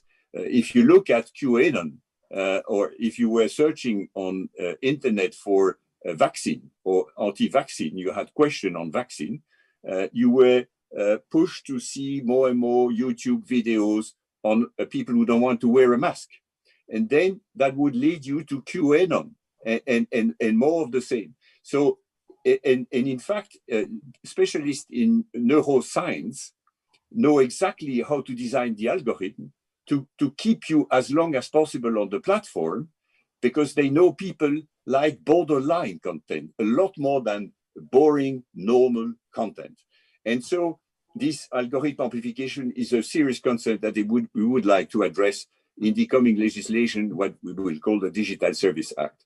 So it's a mix of ideology and a boost on internet. Michel Koenigs, let me ask you, I know you've thought about this, about the internet. Now, how do you see this? Do you see this as something that we're always going to have to manage, or something that experts can really get on top of and defeat those that are using it in this way? What do you think? Well, this is a serious problem. This is a trans-border problem, and the internet is being overly used, and especially under COVID-19. We have seen that billions of students are making internet usage. We see that very vulnerable young people without any internet surveillance or being targeted by possible terrorist groups or by violent extremists, extreme right-wing groups online in the gaming sites, for instance. So we see that an already very vulnerable group making a huge usage of internet social media is being looked at, targeted, possibly targeted by people with terrorist intention or violent extremist intent. So that is part of the new reality. But we also have seen that because of COVID-19, because let's not forget the COVID-19 context we're in, more online usage, a little bit of frustration of terrorism and violent extremism in the beginning, because as all of us, we were blocked, will not be able to travel. There was a travel stop.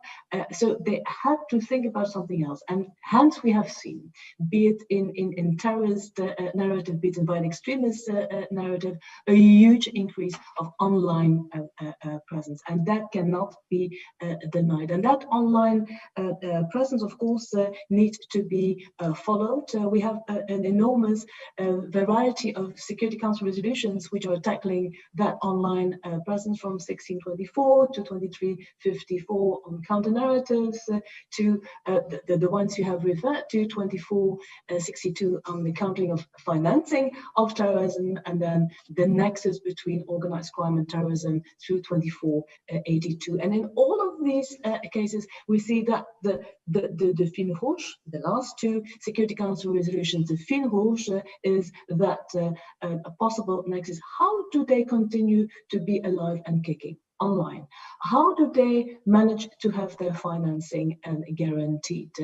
More border management controls, so maybe they have to change and switch from the air and the land trafficking to the trafficking by the maritime ways. All these things have to be thoroughly looked at. One thing is for sure, the online presence. All kinds of trafficking online that can expand gradually, and also CFT guaranteed through those trafficking online. And hence, what we have been doing is underlining at the United Nations level, at the global level, the importance, the huge importance of not only looking at the classical partnerships, but the public-private partnerships.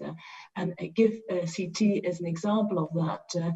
Also, the Tech Against Terrorism that was established by CTAT, the knowledge sharing platform to bring those communication service providers near to the problem, how to moderate content, how to delete, take down content, and it is already a very complex job when you're faced with terrorism-related offenses. What about violent extremism, extreme right-wing related content, where there is already a lot of discussion about terminology and differences from state to state.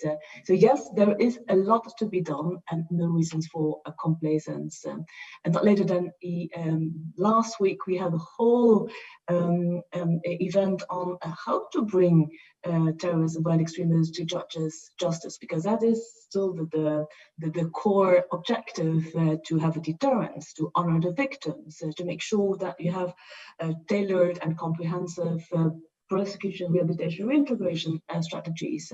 Well, because of digital evidence and the non-accessibility or lack thereof, coupled with so-called battlefield evidence and the absolute need for international cooperation and coordination, all this is a little bit flawed, impacted by COVID-19, but is an integral part of successes in bringing people to justice. So there is a lot of reasons to step up public-private partnerships, to create clarity, to continue the criminal justice path, but to have a clear eye on all these movements in the online space, with the absolute overusage of internet, social media, and taking in, as Gilles rightfully said, so many new forms and new techniques which are really making us not sleep during nighttime.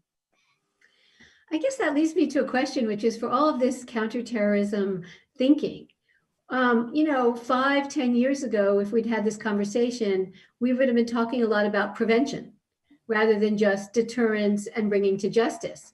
So, you had started to talk a little bit about the schools and, reforming what goes on in the schools, but I even mean just broader than that. Are there efforts at prevention? Is that something we're thinking about, particularly as we have kind of a convergence between right-wing extremism and Islamist extremism in sort of form and substance? So how should we think about prevention today? We are investing a lot on prevent. We have not given up. And I keep pushing the colleagues in Brussels to do more on mobilizing what I call the soft policies: education,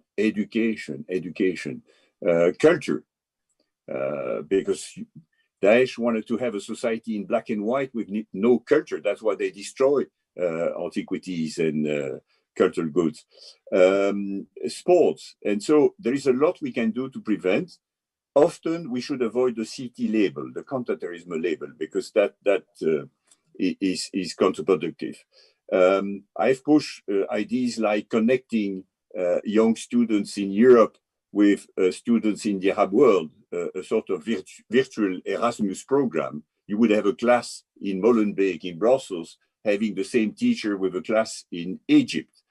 So very important, because in Europe, Erasmus program is probably the one which contribute the most to remove stereotypes. And so we need to bring people more together. We need to work to fight any forms of discrimination, any forms of hatred and racism against Arabs and Muslims. So promote integration, give more opportunities to the youth. So all this is as important as as you said, the kinetic response or the deterrence or the criminal. Of course, we need to improve all the tools of criminal justice. I've been working a lot on battlefield evidence, on digital evidence, and so on. But we need to have the whole spectrum. So I do confirm we are very much in it.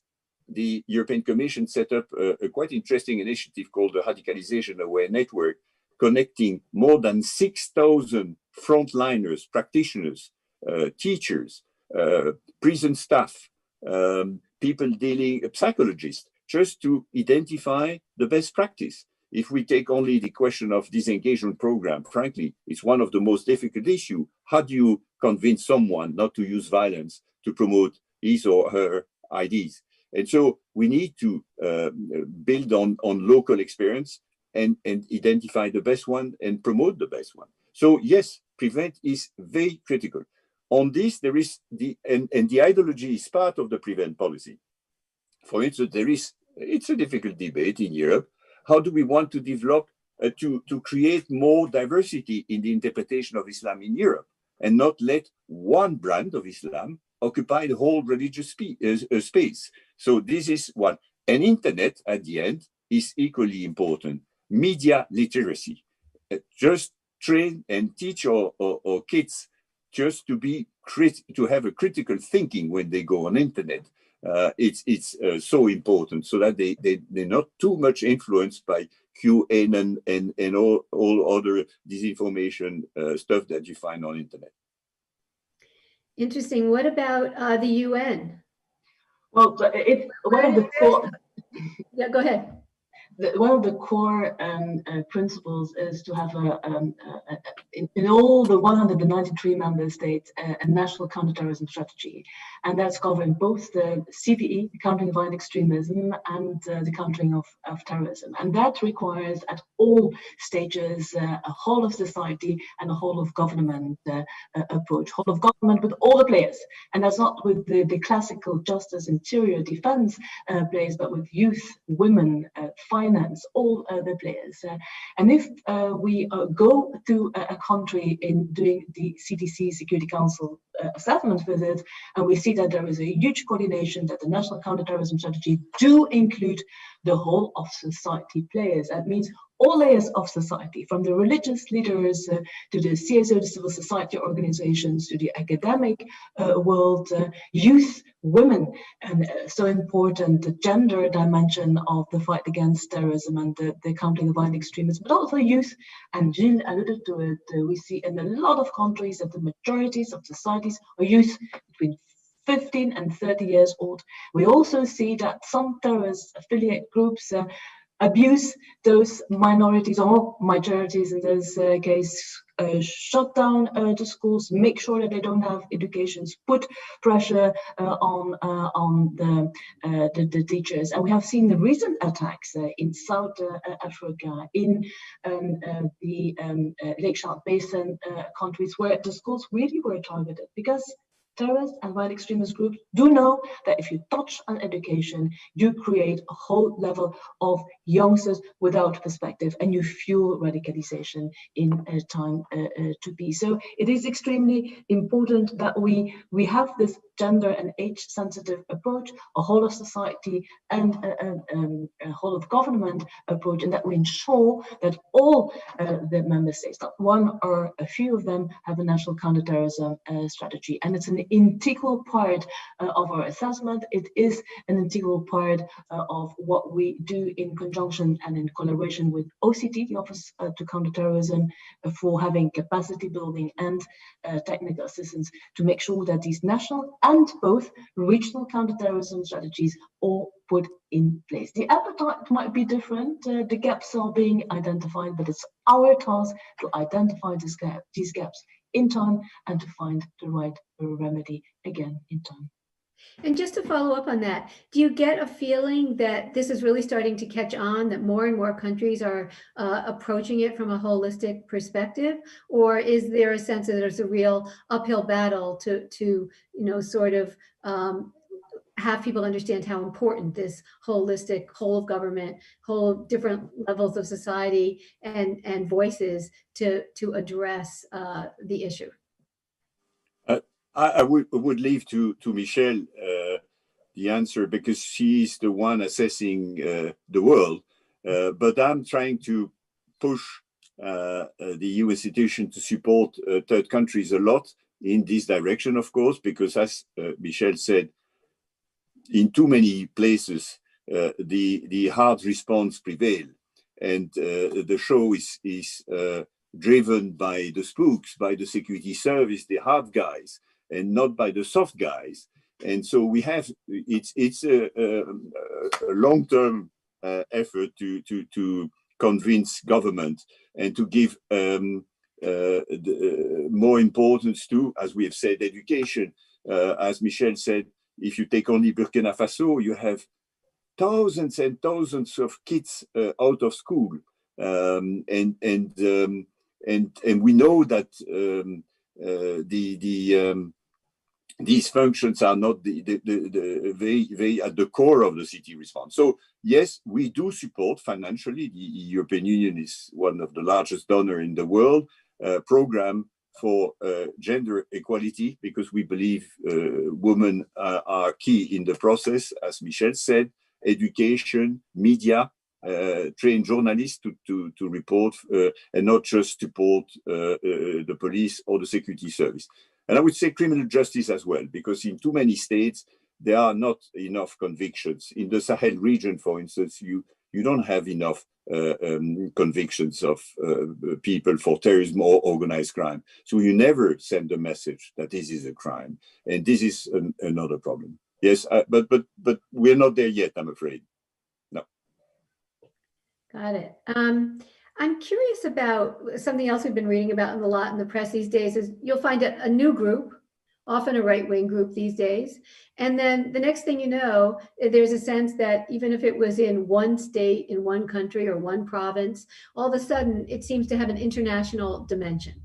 Is this happening as regularly as we read about it? And how does that happen? That there's sort of a local group and then it becomes regionalized and then it becomes internationalized? Or do they all end up converging into the larger group? How's this functioning? How's this happening? I don't believe there is a lot more connection between people through internet. I would, for the time being, for me, right-wing violent extremism remains something where it falls into violence done by lone actors. I think you cannot replicate the AQ type organization steering what people have to do. You have an increased connectivity between right-wing violent extremists. thanks to internet. But to say that groups are working to help each other, yes, there are groups. But I would not start with the groups. I would start with the internet and with the ideology more than the classical approach to fight against groups. But that's really interesting because that helps explain how you can be reading on the one hand about the killings of the recent headlines, the heads of Al-Qaeda, the emerging heads of Al-Qaeda being killed, and other terrorist leaders in recent months being killed. And yet at the same time, we keep hearing about this persistent terrorist threat. So again, that's a difference of kind, right? In terms of thinking what the threat is. I was talking about the right wing, violent extremist movement. Yeah, but I think. So does it cross over? Is my question. Is it pertinent to both or not? For Daesh, as Michel said at the outset, they still rely on the franchises and affiliated groups. But sometimes I ask myself whether it's wise to lump them together so much, because a lot of these local groups, they've just pledged allegiance to Daesh for very convenient reason. These are local groups with local grievances, and probably we do them a favor by looking at them as part of Daesh. We should probably address each and every one on I wouldn't say on their merits, because they don't have merits, but on their special features. Michel, do you see this as an extra challenge? Sort of, it's a way in which it's a fragmentation. It is extremely challenging. As I said earlier, ISIL was known for its very centralized structure and core. They lost territories. They lost their leader. Their current leader is less communicative, and so we see that there is more like a loose network spread over different, very crucial regions: Middle East, Africa, from the Sahara, Greater Sahara, to the Sahel, to Lake Chad Basin, to East Africa, to South Africa, but also going to South Asia, Afghanistan, Central Asia, Southeast Asia. And what I see is that we don't have this capability to direct high-level terrorist activity, but they inspire. So the online presence is absolutely there to recruit, to incite, to have propaganda, to fund their terrorism. Think about what happened last year in April, the Sunday Easter attacks in Sri Lanka, claimed by ISIL at the end, but it was an inspired terrorist attack, which led to the killing of more than 200 persons in 8 different places. If you look at violent extremism, extreme right wing, you see that indeed for extreme right wing, the reason why we devoted a trend alert at 2 occasions this year, June and July, is because it's expanding gradually, and not in one state or in one region only, but from North America to Europe to the Ukraine. We see that it is like in Australasia a huge problem. So, and when it's becoming a threat to international peace and security, we discuss, debate on it in the Security Council. That's what we have been doing last year in the closed session, but also this year and recently in a GRN, the Global Research Network. It's our network established 5 years ago with more than 100 academic institutes and research centers. And everybody flagged it as a growing threat to international peace and security, with international links, international support networks, but also, as I have alluded to, in our assessments, we saw, for instance, 2018, 2019, especially in those I have led, 31 visits, 10 member states flagged the huge concern of extreme right wing in different regions. So it cannot be a coincidence again and any longer. That coupled to our research based on open sources, our assessments, and the work of the research centers is really a very clear sign. This is something we have to take very seriously. So I think that at both sides, the online, that is the link. I think the online increase is overwhelming, and it doesn't stick at the online presence. It is going further. The financing, the incitement, the recruitment is ongoing. But even more, the impact of COVID-19, let's not forget that it's still having its impact. Short term, we have seen that it had more impact in the conflict zones than in the non-conflict zones. And we're only talking about the short-term vision. And indeed, we have seen in a lot of African states huge terrorists, be it in Burkina Faso, in Niger, in Côte d'Ivoire, in Cameroon, in Mozambique, to mention only a few of them, and not to mention Nigeria and Mali. So yes, there is like a sort of an oil stain, and we have to use all our gravitas to stop this oil stain, which might go into all kind of directions. You know, you've both mentioned COVID, both in, passing and more specifically like you just have. And I'm just wondering, so thinking ahead to a vaccine and to sort of getting through the COVID era and being able to manage whatever the fallout is, do you see this as something that will take the pressure off of increased radicalization? Or do you see it as something that may have really changed the landscape in terms of promoting a new layer and energy to terrorism? How do each of you see that? Michelle, do you want to go first?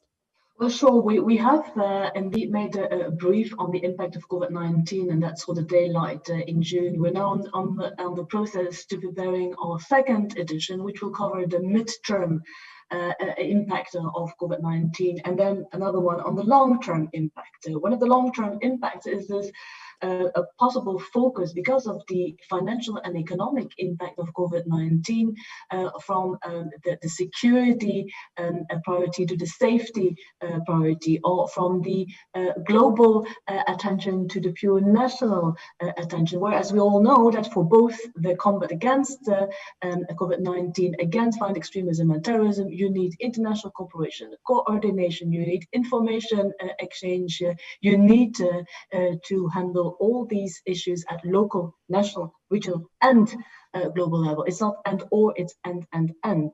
But there might be a reshift of the focus from the global to the national level. So the contrary impact. Also what we call the shrinking of the civic space of civil society organizations. We talked about this in our whole of society approach, and how vital civil society organizations are also in a criminal justice perspective. Prosecution, rehabilitation, reintegration, or rehabilitation in or in an off prison setting, and the reintegration that asks for a contribution of the civil society organization, of the NGOs. That might, for budgetary, financial reasons, that space might be shrinking. And then we also obviously see that the fear, the anxieties are being misused, malused through disinformation, misinformation, malinformation, and are fueling the radicalization and violent extremism. So this is what we're working on with, of course, we see in our daily dialogue with the 193 member states differences from region to region, but that is something we have to have a clear eye on. The problem, security problem, will not go away. It will extend, it will become more complex. Gilles has very well alluded to the ICT aspect of it and the different forms of violent extremism. That will not go away, and terrorists also had time to reflect during the non-travel period. So again, that's my main message: no reasons for complaisance. Gilles, what about you? How do you see the COVID era as changing the terrorism landscape and the counterterrorism landscape? In Europe, in the short term, we have not seen an impact of COVID in the short term.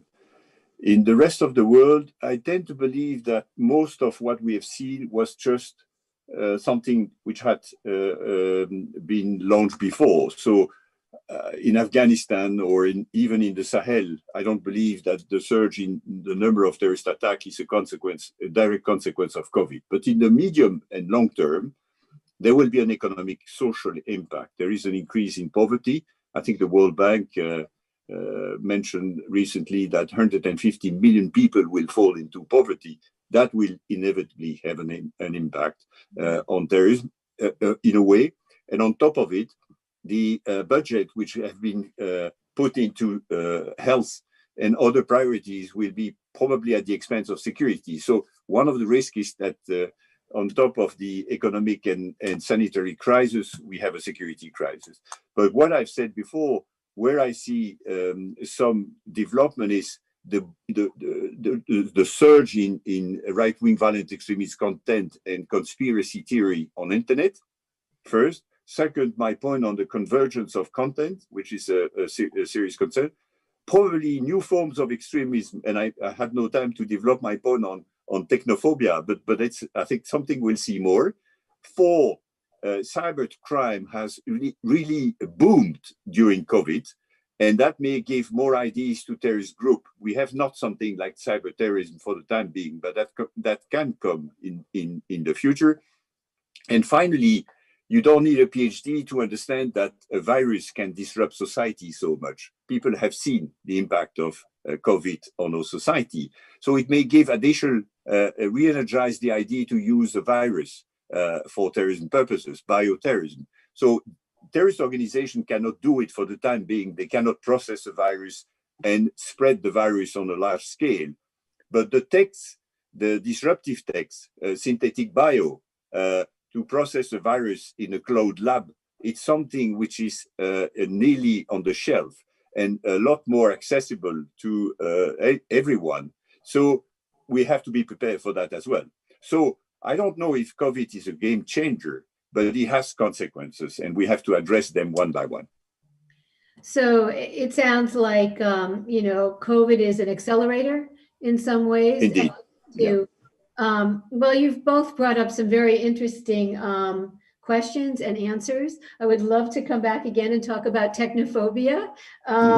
But basically, the takeaway is that the world of terrorism is even more complex these days, has many, many different forms, and that trying to stay ahead of it is going to take all of our efforts. So thank you both. Thank you, Thank you, Karen. Thank you, Michel Konix. And bye-bye.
Welcome to the Soufan Center's panel discussion on gender roles and national security.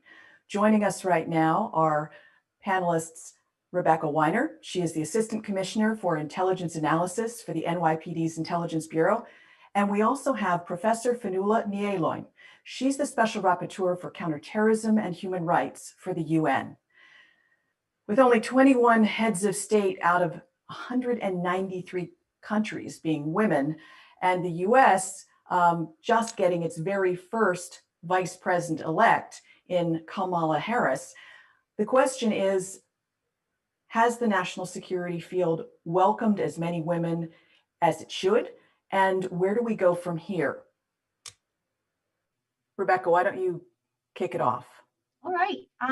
Well, it's inspiring and it's historic, and we're all tremendously excited to see what the Biden administration, the Biden-Harris administration, is going to be able to do with all of the myriad crises that confront it right now. And it isn't just the only major headline so far as women in government is concerned. We also have historic representation in Congress to talk about, which is a big deal as well. 135 female members of Congress now, 13 new Republican members of the House, a delegation from my home state of New Mexico, which is entirely women and women of color, the first openly transgender senator from Delaware. So a lot of big news in terms of representation. All that said, I think that there is still a long way to go. And, for one thing, we're still counting and qualifying and congratulating ourselves rightfully on these historic moments. But I think the desired end state would be a conversation that I had with my 3-year-old and 5-year-old yesterday. And I said, what do you think about the fact that there's a new vice president is a woman? And they sort of looked at me confused. It would never occur to them that that was anything other than totally ordinary. So I personally look forward to the moment when these historic strides are utterly unremarkable. Fionnuala, what do you think? So maybe just to speak from the kind of global perspective of what it means to have a female vice president in the United States, I think many have observed over many years how extraordinary it is that the United States, such an important beacon for democracy and equality and non-discrimination, have observed how extraordinary it is that it has been so difficult for women to accede to those really significant and powerful roles, both politically and in the security space. So I think there's an enormous symbolic resonance for the United States to have elected a female woman of color and South Asian woman to this role. And I think, of course, we have many remarkable women leading in other parts of the world. So I think it's going to be extraordinary to see what that kind of the newness of these faces means. And in particular, I think it's not only the symbolic significance of it, but really to think about what differences, in fact, this may make to policy. And we've seen some remarkable policy directions from countries that are women-led in the security arena.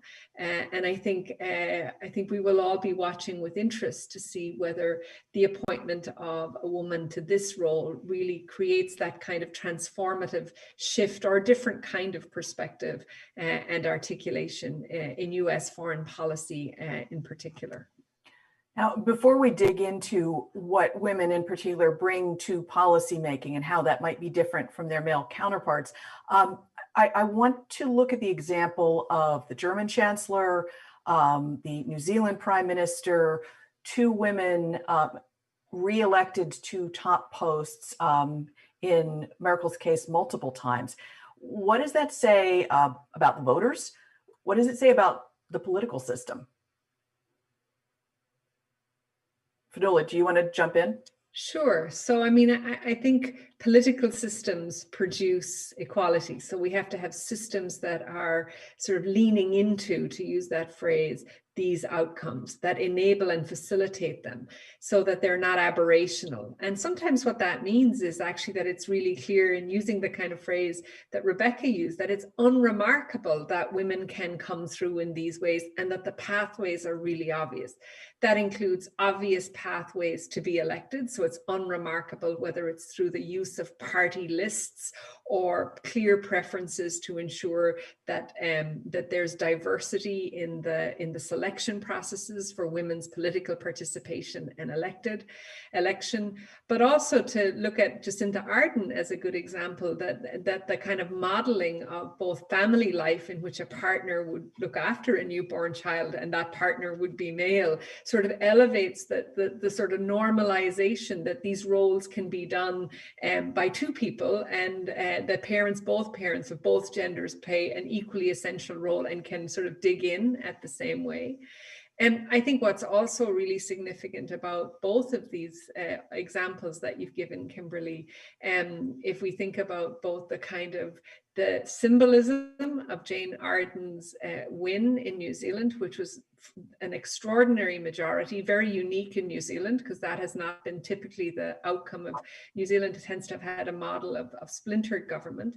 And that's also, I think, singularly related to the kind of steadfast and unique leadership model that she has espoused, which is one around solidarity. It's one about empathy. It's one about inclusion, most notably illustrated by her response to the Christchurch, to the massacre in New Zealand, her choice to engage with the communities who were harmed in very particular ways, her choice to go into a group of grieving victims of terrorism wearing a veil. All of those things they're on the one hand, they're really small gestures, but they're extraordinary, powerful gestures. It speaks to what kind of gendered gestures can do.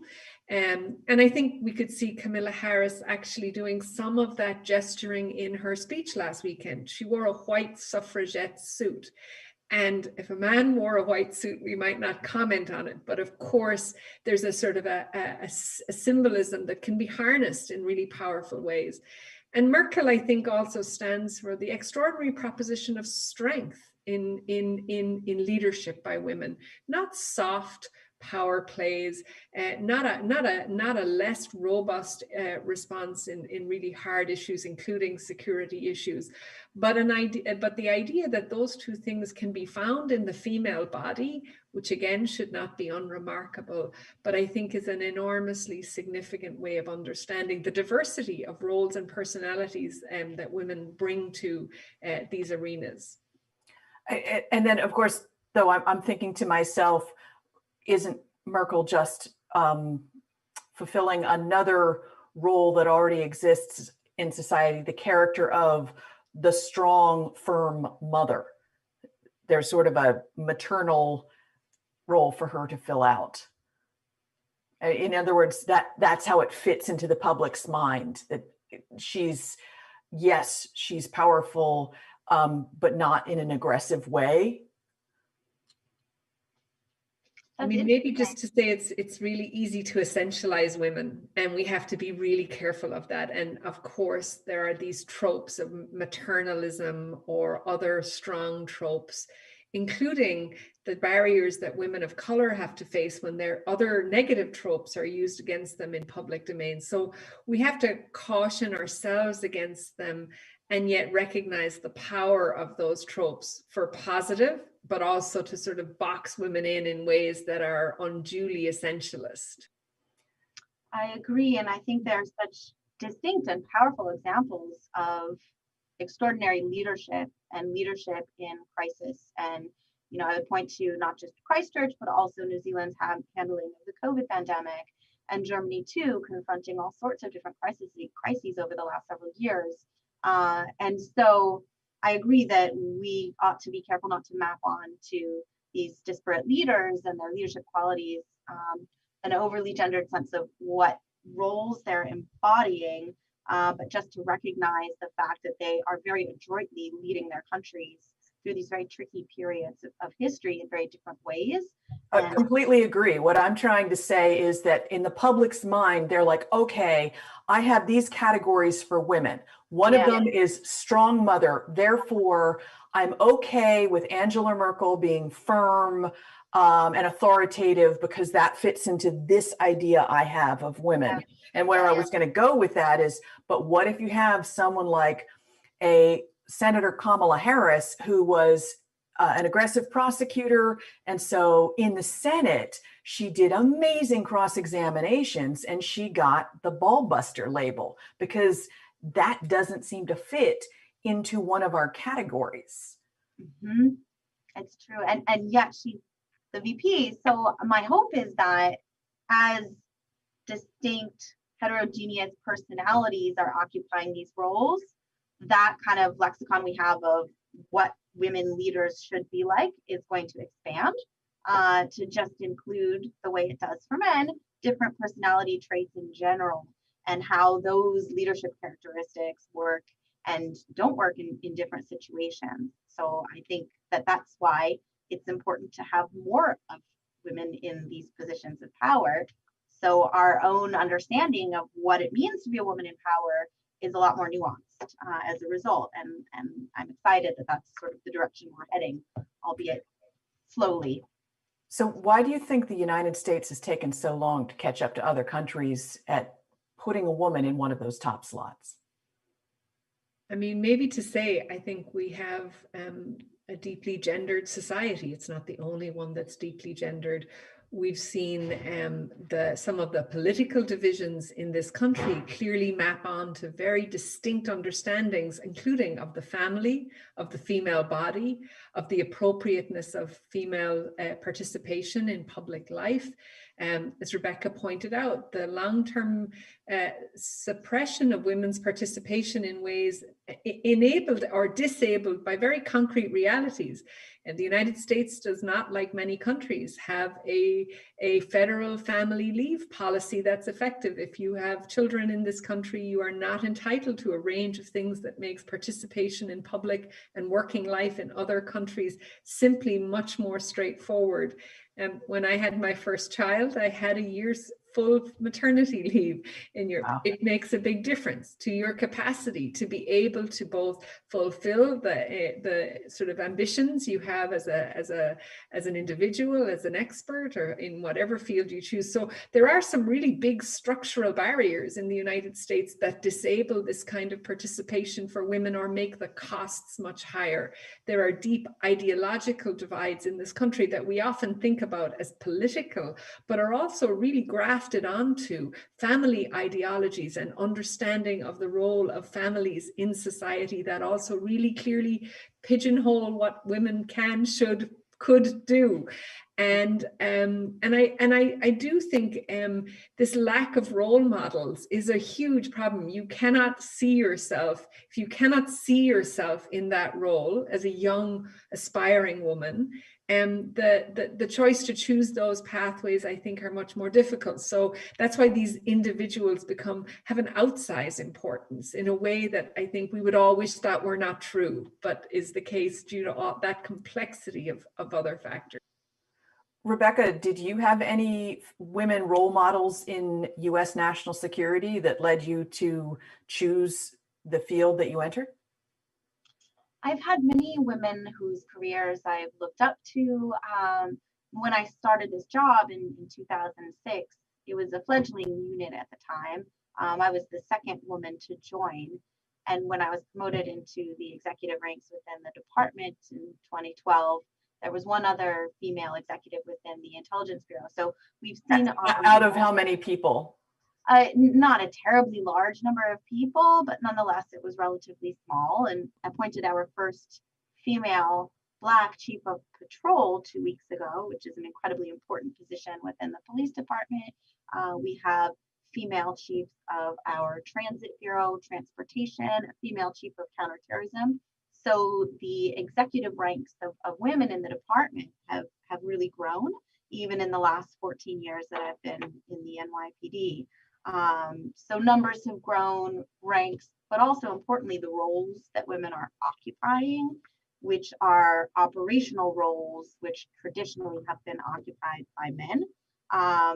But I haven't had the opportunity to have a very close working relationship with a woman who was my senior within the department. I've had men who've been very supportive, but I am very blessed with a wonderful cadre of team here, 2/3 of whom on the civilian side are female.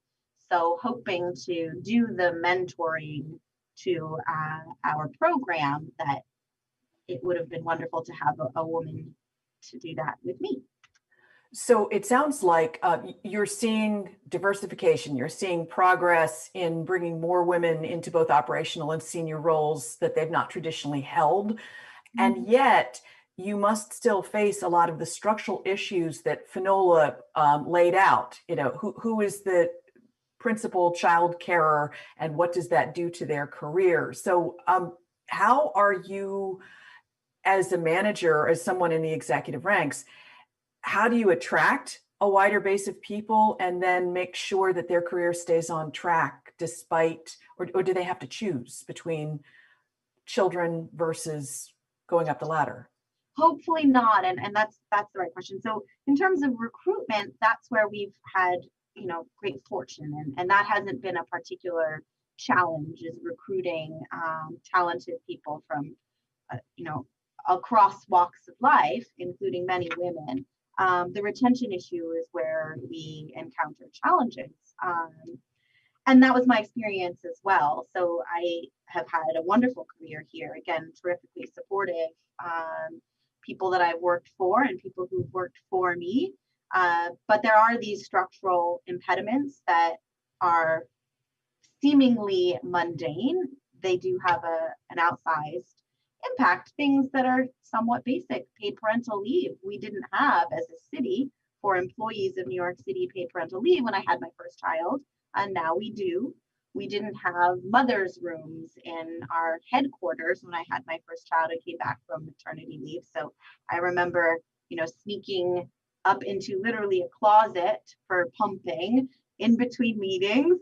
Now that has changed. So I think that there is growing awareness that in order to retain women, particularly women of young children, you need to have these structural accommodations. And that's been, I think, highlighted by the pandemic and the experience of our law enforcement agency, other agencies across the intel community and across law enforcement.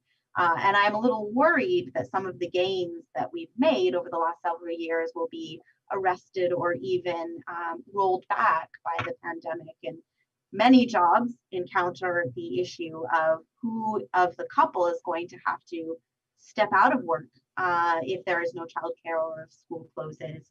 And in law enforcement, national security, you often don't have the option to work from home.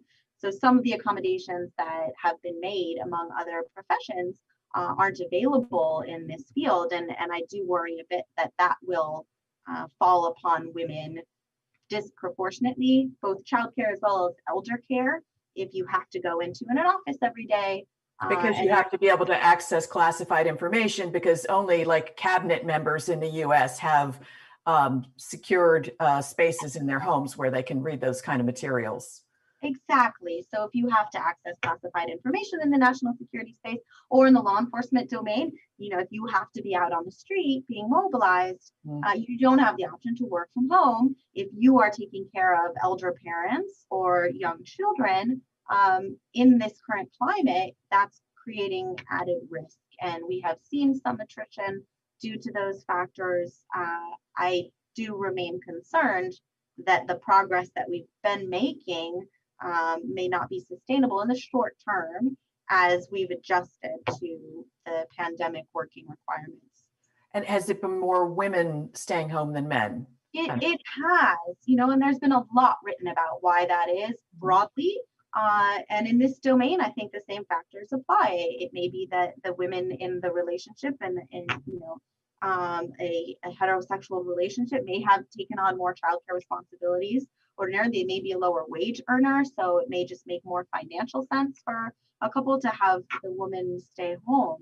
And hopefully those are going to be anecdotal examples and they won't be sort of a sign of something larger and systemic. But I think it's something that as even in this field, we have to think very carefully about how we can accommodate. And we have tried here that when possible, working from home was never a solution that the city really endorsed, and we've made adjustments. So I think that it will force professions that have a very traditional sense of how you access information and how you do your job to be thinking a little bit outside the box to accommodate the demands of the moment, which will then feed into, I think, some flexibility in terms of allowing women to stay going forward. So that brings up the question for Fionnuala. Has the pandemic had a similar impact on women worldwide? Have you been tracking that yet? I mean, I can only speak to maybe those of us working at sort of the level of these sort of diplomatic and policy spaces in the UN around security. And I would also just concur with Rebecca. Traditionally, these have been highly masculine spaces. So, for example, the role I hold as UN Special Rapporteur, and both of my predecessors were male men, very prominent and really smart men. But in general, these sort of hard security roles have often been viewed as the domain of male actors. There's a couple of reasons for that. Similarly, there's an enormous, so for my mandate, for example, a lot of travel to conflict zones. A lot of my country visits would involve visiting places of detention. So I've spent the last couple of years, I would say, interviewing a lot of jihadis, people who've been convicted of serious terrorism offenses. For a whole variety of reasons, those kinds of interventions in spaces may have been viewed as only spaces where sort of males could be, because they had, the gender assumptions, the stereotyped assumptions about women's capacities to function in those spaces, or the if you want, patriarchal assumptions about protecting women from things that there's a fear that they shouldn't be in those spaces, I think have historically worked against. But also what we might call hardship type postings, where you are working in spaces where you have my family. Obviously, I do a lot of traveling, but my children definitely don't travel with me. So when I'm away from home, I'm gone for long periods of time, and I may be unable, I won't be easily accessible for some of that time. So that is mitigated against, as well as these assumptions about what kinds of experiences women have, whether it's in law enforcement or as lawyers. I grew up in Belfast, Northern Ireland, and have spent much of my life in a conflict zone. So, but I think there'd be assumptions that are built into much of the kind of appointment structure. In general, the UN is currently, there's very little travel. We are grounded except for, situations of humanitarian emergency, but the day-to-day work of my office and others is really now online. And I think that's really challenging and I think on the non-gendered level of really doing the kind of work we need to be doing in country, engaging with governments, engaging with civil society actors. But as Rebecca said, and I would attest, we see disparate impact depending on family structures, depending on the equalities of burdens among spouses, and depending on cultural context. The United Nations and international actors working in the space work across multiple jurisdictions. And bearing in mind that often the biggest barriers are structural barriers like good internet. Do our colleagues working in Afghanistan or Iraq have consistent access to the internet to do the kind of work we're doing? Is it secure? It's often not. So again, we face those kind of, some of those are gender burdens, but some of those are burdens of sort of the ill distributions of the capacities to function effectively in our roles in a time of COVID. So I am curious if, in terms of career development, if either of you have ever experienced the Highlander effect. I remember the Highlander movie from a couple decades ago. There were multiple mythical characters and they each had to battle each other because, quote unquote, there could be only one. And in a situation where you have tokenism and you have a company or an organization that wants to have a couple women in the top spot so they can say, we're all right in terms of gender equality, we have our key women. What I have seen happen over my career is that sometimes that means rather than women being able to support each other, it pits them against each other. And they're literally afraid to help each other because they know the closer they get to the top, there's only one spot. Have you experienced that? And is it changing? I have not experienced that. And in fact, I must confess that this is not a movie that I have seen, but it sounds very dystopic. From a while ago. I haven't. And I do think it's very important that, you know, if you are consciously trying to create a diverse workforce, you anticipate the different ways in which the different individuals you're hiring will be able to grow and succeed. And so, no, and I think we have a unique program here. So, you know, my colleagues on the uniform side, I'm civilian and have many uniform colleagues. Many of them are from New York. I'm from New Mexico. We come from very different backgrounds and educational and work experiences. And so gender is one of many ways in which I probably am different from, and then again, similar to my colleagues. So it doesn't feel that it is competitive, and people really are bringing different perspectives to the table, which I think is a strength of this department. Certainly, I have heard stories from elsewhere of that effect, and I think it's very unfortunate. Again, I think that as you're opening up the spigot and allowing for greater representation among women for these spots, the fact of two women competing for a spot will be far less material than two qualified people who bring different defining characteristics to a particular spot at the table. That's great to hear, but that's an ideal world that I did not grow up in. Fionnuala, you might be closer to my generation. Have you experienced that ever? And have you seen The Highlander? I have not. It did not make it to Ireland. So at least the Ireland that I grew up in or lived in, have lived in for much of my life. So but it's on my movie list now. And I will say that I have not experienced that either. I think so. I would say, and this is very much from where I came from as a lawyer working in the national security arena and then through and a law professor. And my experience was that there were very few women in the room, and in general, but also that certainly growing up and living and working in Belfast for 2 decades.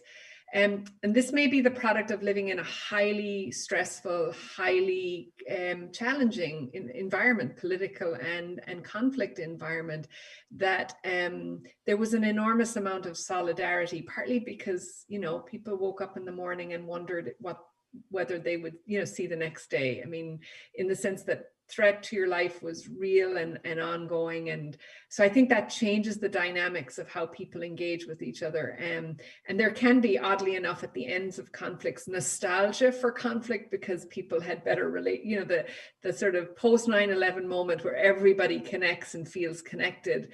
That has enormous allure and can be very affirming in ways that are non-obvious, even as you work through really, really challenging times. I would also say that, and I think this is true of all of the women I know and working in national security, that they've had extraordinary mentorship from men. And I think we have to acknowledge who our allies are. And that has also been really true for me professionally.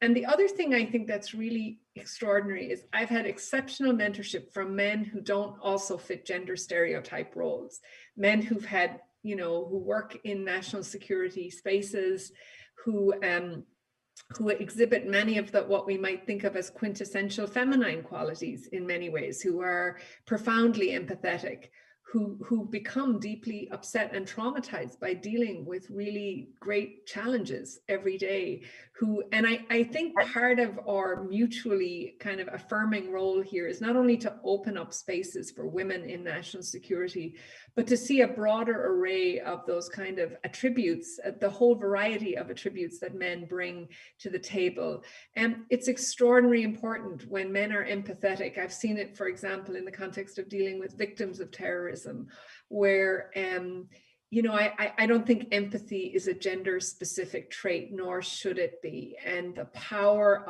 of sharing out but also, aren't you mostly in the aid field? Isn't that what people who are drawn to working for the UN, drawn to working in the human rights field.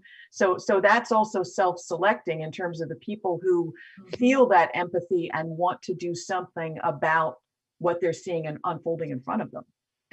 I guess I'd say, in the sense that the mandate I hold is not an aid mandate, we work primarily with intelligence agencies and governments who are implementing counterterrorism. I guess I meant the public view of the UN writ large. Aid becomes aid, human rights, the whole gathering of people who are, seen as trying to do good for the world and have I can see that mission. I can see that. But I think I would say again, and this is maybe behooves us to think about, what does security space mean, right? And how, I think we've had a really momentous shift in security thinking around hard CT, hard counterterrorism actually being, whether that is in fact the most effective means to address the conditions conducive to violence in societies or in communities. I think we've learned those lessons, that hard CT doesn't actually work always the way we intend it to, and has rules of unintended consequences. And that is a perfect pivot to, in the 5 minutes we've got left, to go back to that question you had. I'd like to start with Rebecca and then go to Fionnuala, of how is policy making by women, especially women leaders, different than what men bring to the table? Well, I'm very interested in Fionnuala's response to this question, because, I haven't spent as much time looking deeply at the ways in which different leaders are making policy. But how about within your own universe? Within my own universe, I would say, and again, we're talking about small data, right? I can't say definitively this is the female leadership style that I've observed, either in the intelligence context or the law enforcement context, and this is the male style. There's such variety within the genders of leadership style, and I've seen very hard bitten responses coming from women, and I've seen very empathetic responses coming from men. So it's difficult for me to generalize. However, I do think that in a field in which you are engaging with community in the law enforcement context, and thinking back over the roiling of the summer, right, about law enforcement interaction with community members, it matters very much that people who are on the streets experience a police force that is representative of them, right? And so that means diversity in all domains. And so the engagement that you may have with a female police officer may be different than the engagement you have with a male police officer. And that may or may not be grounded in any concrete difference in that individual, but the stereotypes that individuals bring to the table in the first place may end up being helpful if you think about de-escalating, right? And if your instinct isn't to escalate as much in the engagement with a female officer, then that officer can be very effective. So I don't necessarily think it is a matter of an individual's intent being gendered, but the perception that people have when they come to any kind of interaction on the street, and that will be very, very important. I have to say, I did just see that at Black Lives Matter Plaza outside the White House on election eve. A Trump supporter came in the middle of that crowd, and he had a message that he wanted to give, and a crowd of people grew around him. It was getting very hostile. It looked like it was going to be a fight. There were some cops standing by. They were trying not to intervene. And then a woman cop just waded into the crowd, went straight up to the Trump supporter and put her arm around him. And the air went out of the balloon. And he just turned to her and he's like, "This woman's amazing. She's a real cop." And it diffused the whole thing. And he walked away. And it was really until the woman stepped in, we were going to have blood spill. Interesting. Yeah, I think there is a lot of potential in moments like these where stereotypes are upended and people are really left to their own devices and saying, okay, I have to engage with this person as another person and evaluate them based on what I'm seeing and experiencing rather than what I'm mapping onto them, which I think could give you a lot more of the conditions for a successful interaction. And, this being Zoom, I misread the clock a little bit. I think we still have about 10 minutes left. So Fionnuala, over to you. What are some of the things that you see as differences in how women and men make policy, given the fact that you just outlined very eloquently how some men are as empathetic, if not more, than some women? Yeah, no, and I think there's two kind of, I want to say, contradictory things going on in this space. One piece of it is actually that the gender essentialisms are sometimes true, namely that there are a set of life skills and experiences of femaleness, female body, female experience that are brought into the national security decision-making or operational space that can be transformative to how that space is conceived. And I have sat in rooms where I've seen that in action, where it's simply a different kinds of life experiences and having a diversity of people in the room, including a diversity of bodies in the room, makes a difference to the way the problem is conceptualized, the way the conversation happens, I think, and the kind of modalities of how problems are articulated, and also what's seen as the solution. So I think that can happen. So then I do think sometimes, and I see this in my own work, in my own role, is that leaning into that gender essentialism sometimes helps you. And I certainly know there are times when I have done that in rooms where being tougher is than expected can be unsettling for the other side. But I think it works the other way, that sometimes the danger of that is that we make presumptions about femaleness or maleness that don't hold true. So you're trying to sort of ride the fact that both of these things could be simultaneously true at the same time. So if I could ask and reveal my ignorance, I don't know what you mean by gender essentialism. I've never heard the term. So to me, maybe this is my feminist theory piece of the idea that there are essentially feminist or women characteristics, so something essential means only women can be carers, right? And men are essentially tough. And that's a gender essentialism. So it's really taking character traits and kind of hardwiring them into either male or female personages and assuming them to be true at all times and always. So that's what I mean by essentialisms, that sometimes if we lean into those things, they help us. And sometimes when you're the only woman in the room, you do lean into some gender essentialisms to get what you want or need. And sometimes you don't have to. And I think we all of us women who work in these spaces do it. I think probably every woman who's in a position of power does that and is conscious of it, knows that she's doing it. And I think that's also underestimated, right? That we don't have a full, maybe we even underestimate how we do it when we're doing it.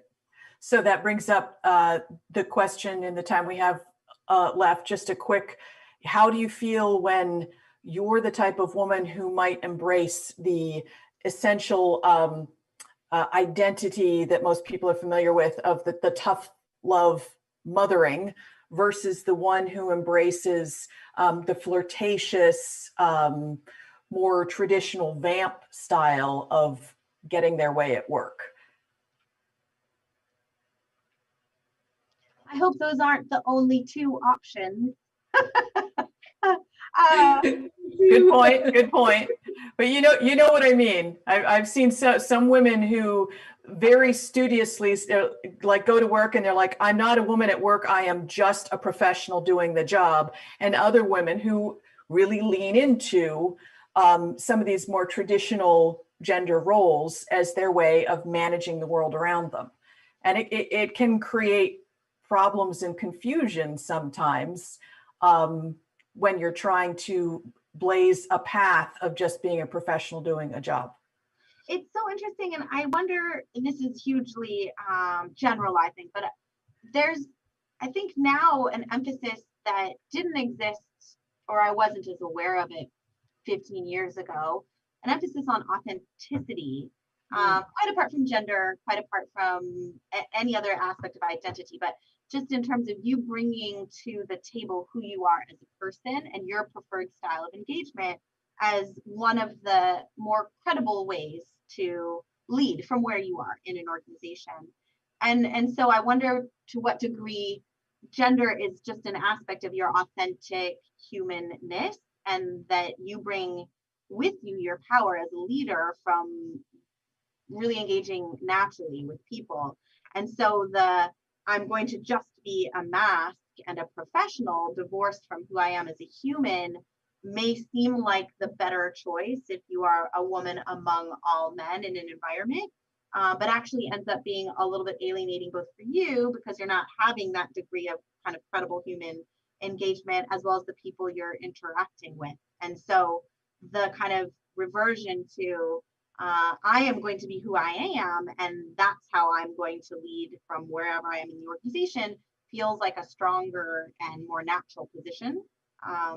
It is fantastic to hear that we've evolved to that point. I am betraying the scars from my careers. Yeah. I mean, I would just add that I think that, and maybe to use another feminist word, intersectional, that we're like made up of all of these things. And some of that is a body. Some of that is where we come from. Some of that is the language we speak, the religion we practice, the life. So partly that, I think that relates to Rebecca's comment about authenticity. But the other thing I think that really matters in the national security space for women, or at least women, my experience is that being a professional matters. When I have to lean into anything else, what I lean into is I'm a really good lawyer. I'm a very competent lawyer. And so I think that beyond anything else, we work in a highly challenging field where the stakes are really high in really fundamental ways for people's lives, for people's rights, for people's experiences, for the way in which governance works. And so I think that what we bring most of all to the table is our skill set, how good we are at what we do. And I think that's what wins. That's what I hope wins. And that's what I think continues to not just make us successful as individuals, but really helps us transform the things we are in the business of transforming and the roles that we are in. I completely agree with that. Yes. Competence, capability, beyond everything else, the most important. I think that is a fantastic place to leave it. Rebecca, Fionnuala, thank you both for a fascinating discussion, a very authentic discussion, and thanks to the Soufan Center for sponsoring this. Thank you. Thank you.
Welcome everyone to the Global Security Forum. I'm sorry that we can't be in person. I'm sorry I can't be in Doha. In fact, the last Global Security Forum was the last opportunity I had to be in the Middle East, and it was a robust and remarkable trip, and I met so many interesting people at the forum. But this is the way we do things now, and we'll be okay. We'll manage. We'll be together again at some point. And I'm here with two remarkable experts on what couldn't be a more timely matter.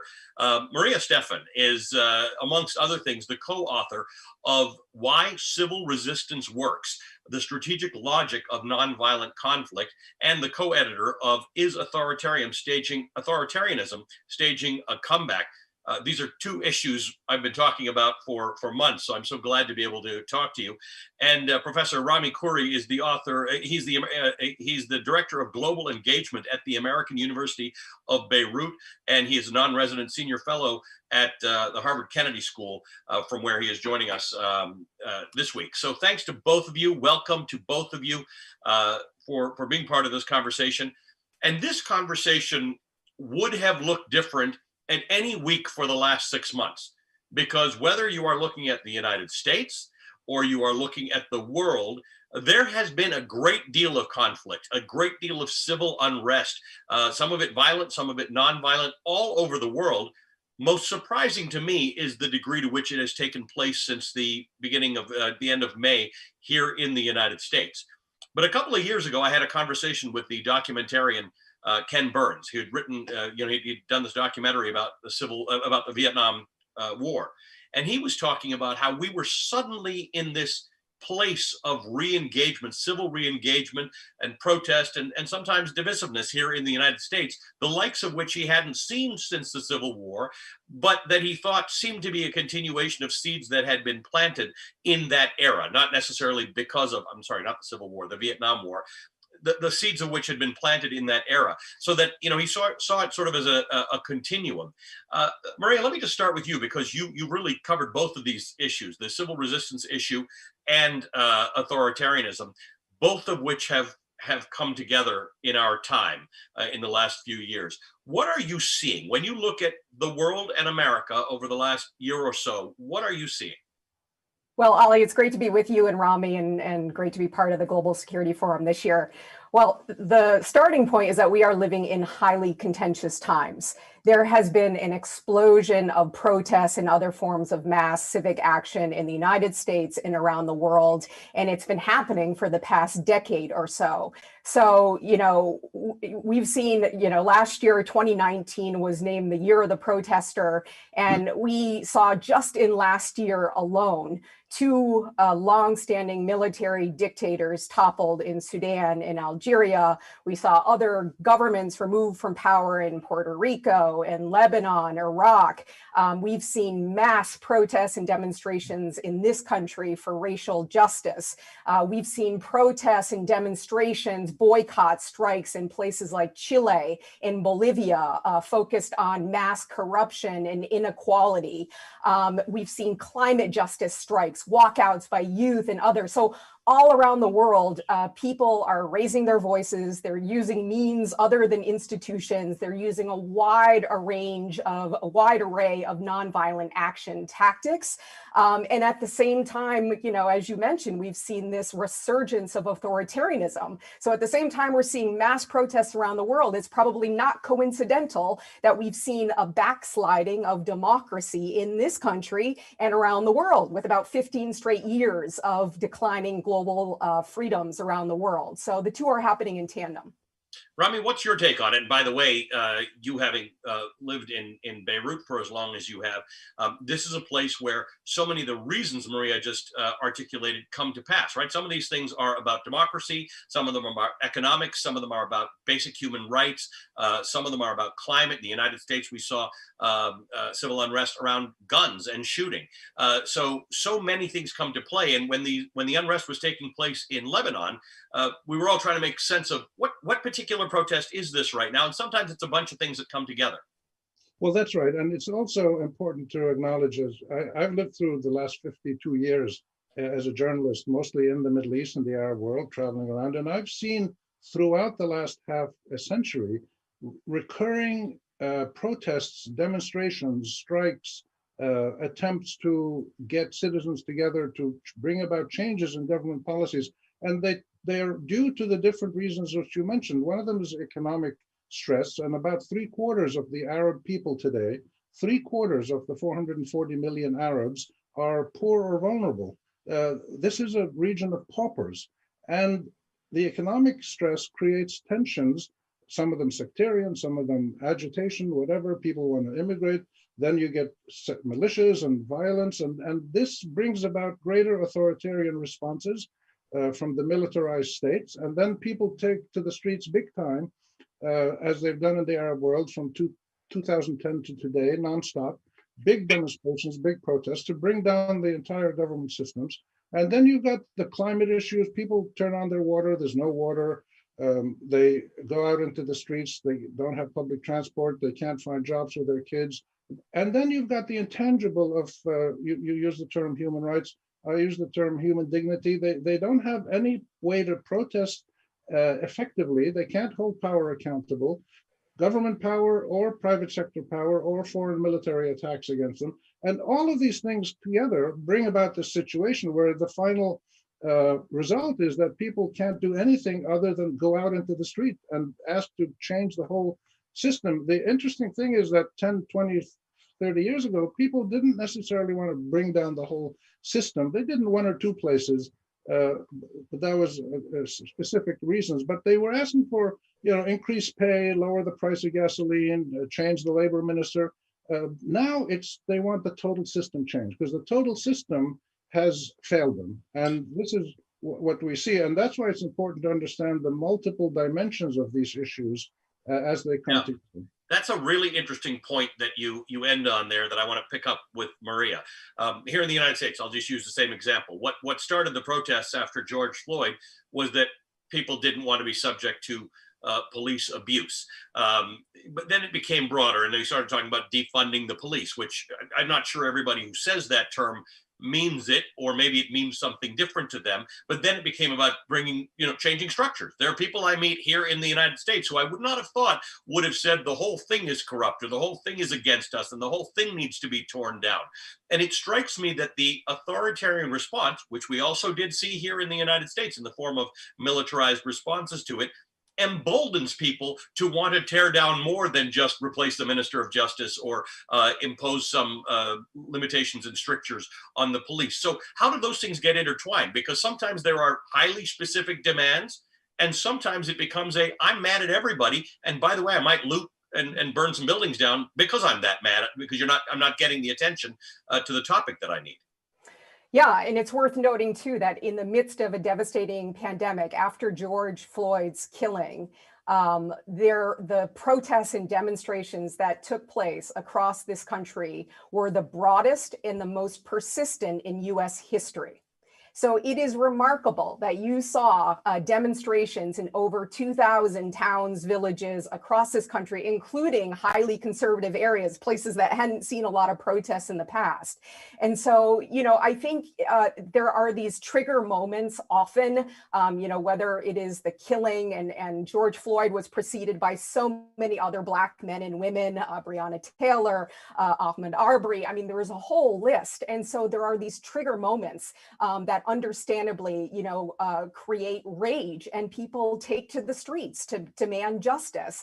And then you realize, though, that, these are not one-off events. Racism in this country is systemic. Corruption around the world is systemic. You can't just address, one or two police killings, a few bad apples, as the expression goes. You can't just address rising fuel prices and rising prices of bread. You have to address the politics behind it. You have to address the fact that wealth and power is being concentrated in an ever smaller number of hands in this country and around the world. So you just start to see that you're not able to, come up with solutions to these problems unless you, look at the roots and deal with the systemic institutional aspects of these problems. If I can add, Ali, to that, what we saw in the Arab world in the last 10 years, I've just finished a study of the ongoing uprisings, or revolutionary uprisings as they're called, across 5 or 6 countries. The fascinating thing, and I attended some of them in Lebanon and other places, when people are out demonstrating in public in a big group of maybe a couple 100,000 people, you find people carrying signs about climate change, about women's rights, about LGBTQ, about equal rights under the law, about anti-corruption, supporting Palestinian rights. All of the issues in societies seem to come together when people are out on the streets. And this is partly because people have learned today, which they didn't know 10 or 20 or 30 years ago, that all of the citizens are suffering from the same problems: lack of jobs, inequality in pay, misuse of power by the authorities. They all realize now that they all suffer these things. And therefore, even if they were supporters of the government party in power, at home, they're suffering like everybody else. And when you get out in the streets with a couple 100,000 people, there's a kind of biological power, that kind of emotional biological power that makes you feel that you've got to express what's really inside you, and what's inside you covers about 10 different issues. And you see these, by the way, in the lists of demands of the different Arab revolutions. The lists of demands are almost identical, because the indignities that have been suffered by citizens across, from Algeria to Iraq to Lebanon, Palestine, everywhere you go, they're identical as well. And this is what is important, I think, for people to grasp, that there's a whole structural dysfunction in many of these systems, and it can only be fixed by a kind of total overhaul. So this is an interesting point, because Maria, when you look at the counter protests, particularly the right-wing protests, it's the same thing. The success of the alt-right in America has been bringing together people with different grievances, who had small groups on social media, who were mad that they didn't get a place in university, and maybe a woman did, or an Asian did, or somebody who was on what they believe to be some kind of quota. And they bring them together with people who don't like immigration and don't like gays and don't like women. And all of a sudden, you've got a group of people who have a grievance toward society. And what Rami's describing is a group of people who may have been climate activists or anti-gun activists or Me Too activists, who are saying, together, we've all got a lot of complaints. How do governments respond to this properly? Because when you move from specific complaint to what some could argue feels like revolution, becomes harder to deal with for a government. Yeah, and I think talking about the systemic nature of these issues, the COVID-19 pandemic has further highlighted and exacerbated the structural disparities in health, and access to medical care, and it's just made very clear that people are treated very differently in this country and around the world. Why do people protest? People protest to have their voices heard. People protest when they think they're not being listened to, and when they think their grievances are not being taken seriously. And so you're right, we're seeing protests happening across the ideological spectrum, because institutions just fundamentally haven't lived up to the task of seriously addressing these problems. And so, it starts with structural reforms. And I think in health, in security, in education, and looking at the disparities. Why do we have these disparities? What's the root cause? And how do we, think about investments in a different way so that wealth is more equitable, so that access to education, wealth, and the like is more equitable? Because at the end of the day, so much of this comes down to inequality and just the lack of access to opportunity, jobs, health, and the like that people face in this country and around the world. Rami, one of the things that I have found as a nuance in covering protests around the world and here is the nuance that every protest is not either violent or non-violent. There are sometimes violent elements within a protest. Some of them are opportunistic, meaning thugs and hoodlums, and some of them are not. Sorry, I just lost the light there. Some of them are not opportunistic. Some of them are people who say, in America, for instance, and in other parts of the world, that our countries were founded on violence. They were founded on protest. They were founded on the overthrow of a regime. Why are you so mad at me for being violent now? Yeah, the interesting thing there is that, yes, you have violence that sometimes it's instigated by outsiders, sometimes it's a group of radicals who join the more nonviolent majority, and they go after specific targets. In Lebanon, for instance, they were going after the banks. They were only going after the banks because the banks were shut. They couldn't get their money, and they broke windows and stuff. But the more interesting thing about that, I think, is that there is a series of steps that the governing authorities in almost any country that they take when they're confronted with this large-scale protest. They try to do symbolic reforms. They try to respond to some of the requests. They promise new elections. They change a couple of ministers. That doesn't work. And then they harass some of the protesters. They take some protesters to court and to intimidate them. Then they send out the thugs, the sectarian thugs of different parties who go and burn the camps of the protesters or beat up some people. Then they send out the police. And then finally, they send out the huge security forces to drive people away. So there's a whole series of things that the authorities tend to try to do to quell the demonstrations and essentially make only symbolic little changes. The demonstrators have learned this over the last 20 years. They have handbooks about this stuff. They know how to, take care of yourself when there's tear gas. And it's fascinating to watch the logistics of protest and repression and anti-protest. And that's why there's a stalemate now in the Arab world, at least, and in many of these other countries. You have hundreds of thousands of people protesting. The government is still there in most cases, and it's not leaving. COVID quieted things down a little bit. But even before COVID hit, many of these revolutionary uprisings were finding that they could bring out masses of people, but they couldn't force the government to change. Sudan is interesting because it was the only case in the Arab world where the protesters continued to protest, even after 500-600 were killed by the government authorities. They continued to protest. They forced the government, which was militarily ruled, to enter into a transitional agreement to a 3-year democratic transition. That was unprecedented, and it's not easy to do that. Algeria, they've tried to do the same thing. They're not getting anywhere. Iraq and Lebanon, they're trying. So there are very significant nuances to how the authorities respond with violence and other forms, and how the protesters try to come up with new tactics to achieve their goals. Maria? Yeah, and when it comes to violence and nonviolence, sometimes we get the impression, especially in this country, that a lot of or most of the protests have been violence, or that have been violent, or they've been riots and looting, and it's not true. Which is not true. And we know that, my colleagues, Erica Chenoweth, Jeremy Pressman, and others at the Crowd Counting Consortium have found that something like over 97% of the protests since George Floyd's killing have been nonviolent. And the vandalism, the looting tends to occur on the margins. It doesn't mean it's not a problem, but it's just sometimes we tend to exaggerate the extent to which, what is really happening is violence on the part of the protesters. What is far more common in this country and around the world is that protesters are on the receiving end of violence. Violence by police, by vigilante elements, this is on the rise. There's been, far more far-right violence in this country than there has been Antifa or far left. And similarly, a lot more violence committed by police vis-a-vis protesters than violence committed by protesters towards police. So it's very important, I think, to put all this into perspective.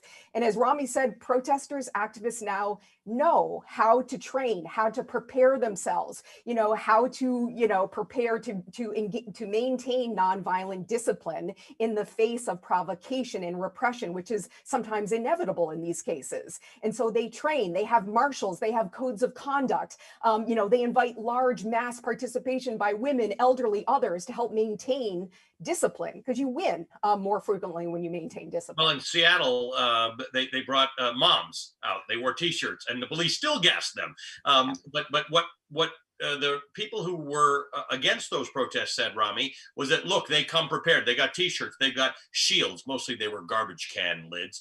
They have gas masks. Well, they got gas masks because they know they're going to get tear gassed by the government. But in the case of these protests in the United States, and this happens elsewhere, Rami, I'd be curious about your take on it in the Middle East. The government uses the fact that the citizenry who are not involved in the protest seem to have a line. okay, it's fine if you go out there and protest certain things and the justice minister and gas prices. But once you start getting threatening, and once you feel violent, and once this starts threatening the very fibers of society, I'm done with you. I'm on the side of law and order. And Donald Trump certainly used that in his campaign very specifically. He didn't even try to answer the questions of the protesters around police violence. It was all about, I'm on the side of the police. You people are against law and order. And 70+ million people voted for him. Right, and this is one of the tactics that the governments, and not just the governments, but the ruling authorities, it can be the big capitalists who own the banks and the big traders who tend to want calm all the time because they're making a lot of money, people in corrupt cahoots with the government, they all try to say the same thing, that these protests are stopping people from going to work and they're running out of money. Well, the answer to that, the protesters in all these Arab countries that I've studied have all said the same thing. They said, look, the real violence is from the government. It's corruption, it's lack of jobs, poor education, not enough water, no green spaces, public transport is lousy, food is expensive, every dimension of life, and this is so important, every dimension of an ordinary person's life, in their home, in their work, in their community, every dimension has deteriorated across the region for most of the last 20 or 30 years. And that's why these things peaked in the last 10 years. 20, 30 years ago, we didn't have these big kind of demonstrations in most countries. So the response is that the real violence is what the corrupt system has done to ordinary people, and they have no choice but to go out in the street. And that's again why there's a bit of a standoff. The second thing the protesters are doing, by the way, and this is well documented now in Algeria and Iraq and Lebanon, massive community self-help programs where people, because people can't go to work, partly because of COVID now, they can't go to work, streets are blocked, whatever. They have soup kitchens, they've got people who hand out masks for the anti-COVID, they have people go help get medical care for old people. So the communities help themselves. And this is the beginning of the governance by the consent of the governed, where people in their local communities take care of themselves. And this is starting to happen in Beirut now as people look at rebuilding after the big explosion at the port. The government is not doing very much, and huge numbers of civilians, university professors, activists, engineers are taking the lead in this now. Maria, there's a great clip of me that is going around far right-wing circles. It was I think the Friday night after George Floyd was killed in Minneapolis, and I'm there, and I've been on TV for hours and hours, and there's a building burning behind me. The police station is burning. It's been taken over by protesters, and after a few hours of covering this and saying that the police can't get in, that there's a fire engine I can see 2 blocks away, but they can't come any closer, and there's no way they should because they'd be endangered. I wanted to make the point that you made and your colleagues have made, is that, and I said it this way, I said, I should be clear, this has been a mostly peaceful protest. Some buildings have been set on fire, but in fact, that's not the whole picture. And of course, that clip was taken out of context and spread around social media that I said it was mostly peaceful while there are buildings burning. And President Trump used it in every one of his final rallies, talking about me by name. But in fact, my point was, most people who came out to protest, even in Minneapolis, even at that intersection where the police station was, were peaceful protesters. If one person sets a building on fire and 10 people loot the liquor store there, it's going to be more newsworthy than the 5,000 who were out there peacefully protesting that they do not want police brutality. And yet the impression is that people burned down Minneapolis because of their protest. Yeah. No, very true. I mean, there tends to be a lot of attention galvanized around acts of violence and looting and the like. But, you know, at the same time, dramatic nonviolent action tends to attract a lot of media attention as well. And I'm thinking most recently, I think you're in Philadelphia and now, Ali, and, you know, the outpouring of support to count every vote and the Joy to the Polls campaign, where people were out on the streets after Election Day to demonstrate demonstrate their support for democracy, for counting every vote, for listening to the will of the people. So all of a sudden, you know, you didn't have angry protesters in the streets. You had joyful, enthusiastic celebrations of democracy and sending signs that we will hold leaders accountable and we will ensure that the will of the people is upheld. So, you know, covering those kind of interesting civic actions and centering the voices of community leaders in coverage of these stories, Black people of color especially, who have been leading the charge on these campaigns, is so critically important. Rami, I want to talk to you about the continuity of success or failure of these movements. I had a great conversation the other day with Tarana Burke, who really founded the Me Too movement, which became popularized a couple of years ago, but she started it years ago. And I said, you know, does the election of Kamala Harris as the vice president of the United States, does that move this forward? And she said, all of these things are incremental. Me Too, the harassment of women and the sexual violence against women will only stop when it becomes like smoking has become in the Western world, right? Where every kid who smells smoke knows you're doing something bad and they will grow up that way. But that was years of litigation, legislation, all sorts of things that changed the psyche. So small, not small, but events don't necessarily change things. There's a continuum, and sometimes that continuum takes decades. Right, and it also requires several things. It requires citizen activism on a big scale. It requires public education on a big scale, like, for instance, no smoking and things like that. And it requires a mechanism in the governance system that allows change to happen. The civil rights movement, I was at college in the US in the late 60s, and I witnessed the tail end of that phase of it, because it's still going on, but I witnessed how people would take things to court, and as they still do now, that you had a mechanism by voting, by going to the courts, to bring about change in the United States peacefully, which sometimes works, sometimes doesn't. So when those three things are there, you can bring about really peaceful change. The problem for many people around the world is those mechanisms of constitutional governance based on the consent of the governed don't actually exist. And so therefore these things build on each other. The civil rights movement, of course, started back in the 18th century, 19th century. And then you had a big burst in the 1950s and 60s. And now we have the Black Lives Matter, which builds on it. The same thing with the women's movement.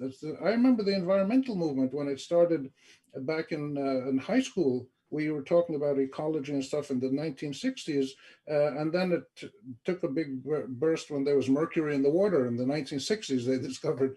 And now, of course, you've got climate change. So these things take time to come to fruition. And what it needs is a moment when mass citizen activism, combined with great citizen awareness, combined with policy changes at the government level, when those things converge, then real serious changes happen.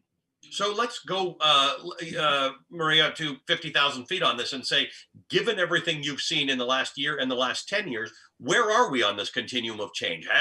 Has public action, will it lead to real change? Have you seen more examples of it leading to change than the opposite, where it leads to crackdowns and governments being dug in and established interests defending themselves against change? Sure. Well, I think it's important to note that in terms of movements building on each other too, that there's no such thing as one campaign that ends all campaigns. There's not one movement that addresses all the wrongs and ills of society. So it's always, adapting, learning, growing, failing, and then regrouping and starting again. We have definitely seen an explosion of protests and nonviolent resistance campaigns around the world. So one really interesting thing to note is that nonviolent resistance is now by far the main way that people around the world are challenging governments. And you've seen kind of the short-term successes. Regimes toppled, you've seen, and austerity actions that were reversed in places like Chile. You've seen the prices of bread restored in certain places. So you have these short-term, achievements and goals that have been met through mass people power. At the same time, one somewhat troubling and worrisome trend that we've seen, especially over the past decade, is that we've actually been seeing a declining overall effectiveness effectiveness of nonviolent resistance campaigns globally. So again, this is something my colleague Erica Chenoweth has been tracking in her data collection, that it's actually shocking.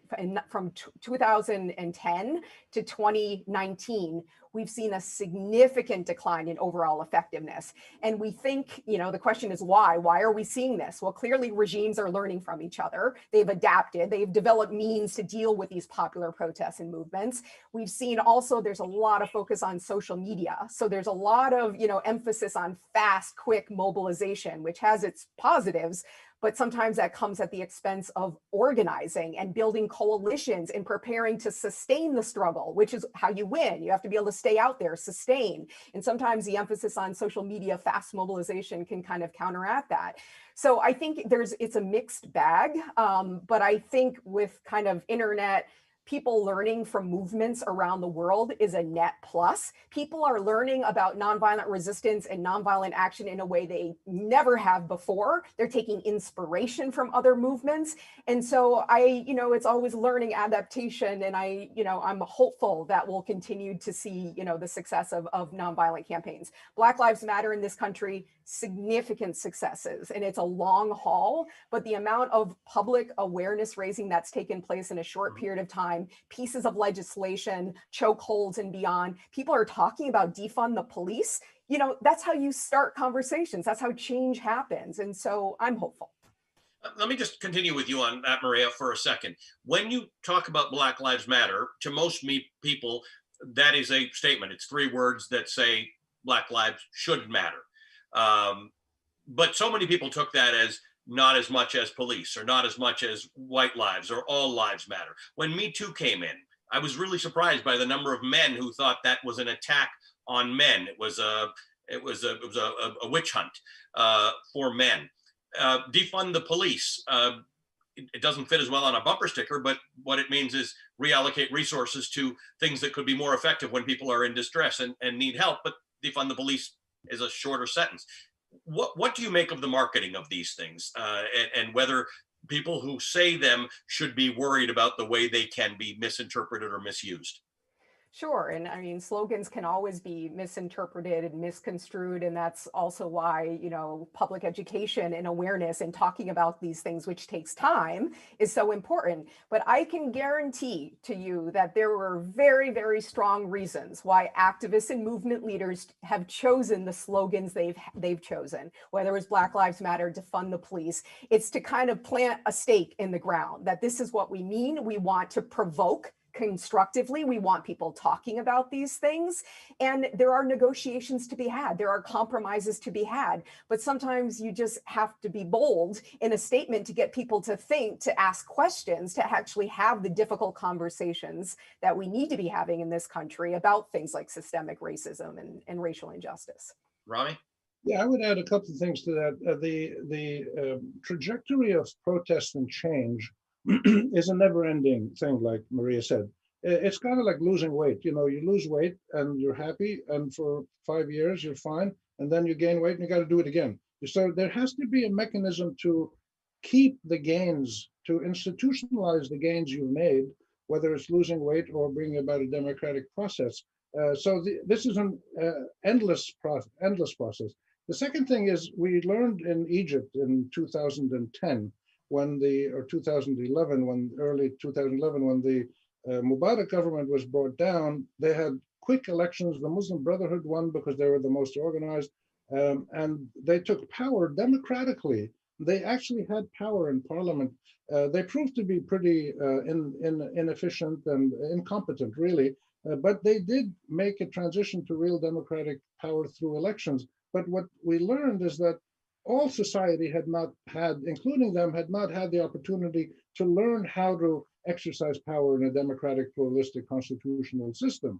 And that's why, for instance, the Sudanese chose this 3-year transition, and the Algerians and Iraqis and Lebanese are thinking about similar lines. You can't just instantly go to elections, even if the government says we're leaving.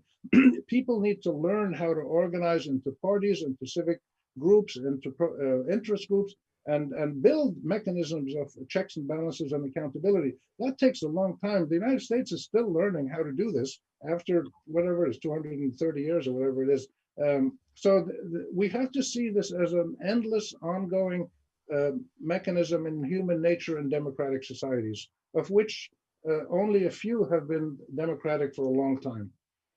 Maria, often when the broad middle is happy, things get done differently. There's a lot of unrest. We have seen a sort of an attack, a squeezing of the middle class as we've had greater global inequity. I mean, the Arab Spring, as Rami points out, was largely an economic matter. And so many of these protests and so many of these elections of right-wing governments across Europe have been a reaction to immigration and refugees, even though these countries have immigrants and refugees, and in the case of Germany and the UK have been able to integrate them very effectively for decades.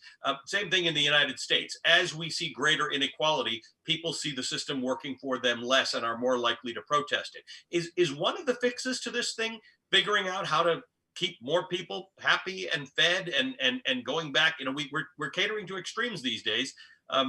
Does this work better when you don't, or do you still have the same problems? I think you're absolutely right. And just this global problem of an ever increasing amount of wealth and power being concentrated in a smaller number of hands is a major, cause of unrest, of protest, of nationalism. So all of the kind of extreme things are happening around the world in response to gross inequality. And so I think, yes, listening to, basic needs of people, bringing together race perspectives with class perspectives. It's not one or the other. Is racism a problem in this country, or is economic inequality? They go together and they need to be talked about together. And I think this is like the powerful possibility of the future, is increasingly these movements, continuing to work together, collaborate to change the systems so that we're talking about racism at the same time that we're talking about people being fundamentally excluded from wealth and power in this country. Rami, let me ask you this then. There are groups that protest because of self-interest. There are other groups, as you've mentioned. Sometimes these protests end up, I had a friend who told me the other day he's been protesting for the last 4 years in America, and sometimes he doesn't know what protest exactly he's at, but he's amongst people with common interests. At some juncture, if you're protesting economic inequality, or you're protesting violence against women, or you're protesting injustice against African Americans, or whatever these cases are, how do we get people to understand that the protest isn't about you and your particular need necessarily? Unless we are all unchained, we are all chained, right? Until you have a society that achieves a level of justice for everyone, it's kind of on you to protest. And maybe your protest is at the ballot box. It doesn't necessarily mean in the street, but we have to be able to see everybody as deserving of the same rights we enjoy. That's absolutely correct. But this is not what most of the capitalist free market and even democratic systems feel is how societies run. Ever since the Reagan-Thatcher years, when free market capitalism was basically allowed to run the world, we've seen this growth of inequality, growth of poverty, alienation of marginalized people, often people of color or minorities or other. This has all been really accelerated since around 1980 or so. And there was a turning point there when nation building and state building that had gone on for the previous 100, 150 years suddenly was vaulted forward into the free market values, where the idea was to make money. They say it would trickle down. They said it would create jobs. They said the market is booming. Everybody can buy a share. I think I heard the other day on TV, maybe it was you who said it, that there's 100 million people who have shares in the stock market in the United States.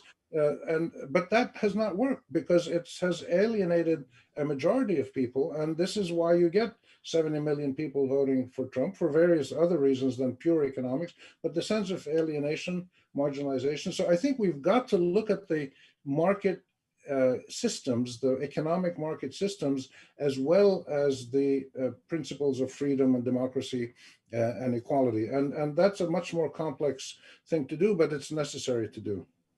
Murray, we have a couple of minutes left, and I want to speak about the role of the media.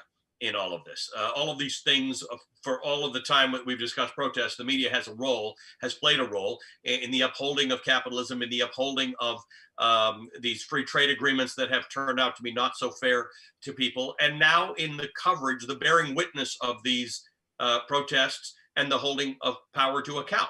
I remember watching the Arab Spring thinking, never seen so many people on so many different screens using so many different cameras out there in the streets. And it does lend weight to these messages. At the same time, here in the United States, the media has been targeted. And if we reported on what has happened in the media in the United States over the last 6 months, if we were somewhere else in the world, we'd talk about a regime that is attempting to suppress dissent and coverage and suppress the media.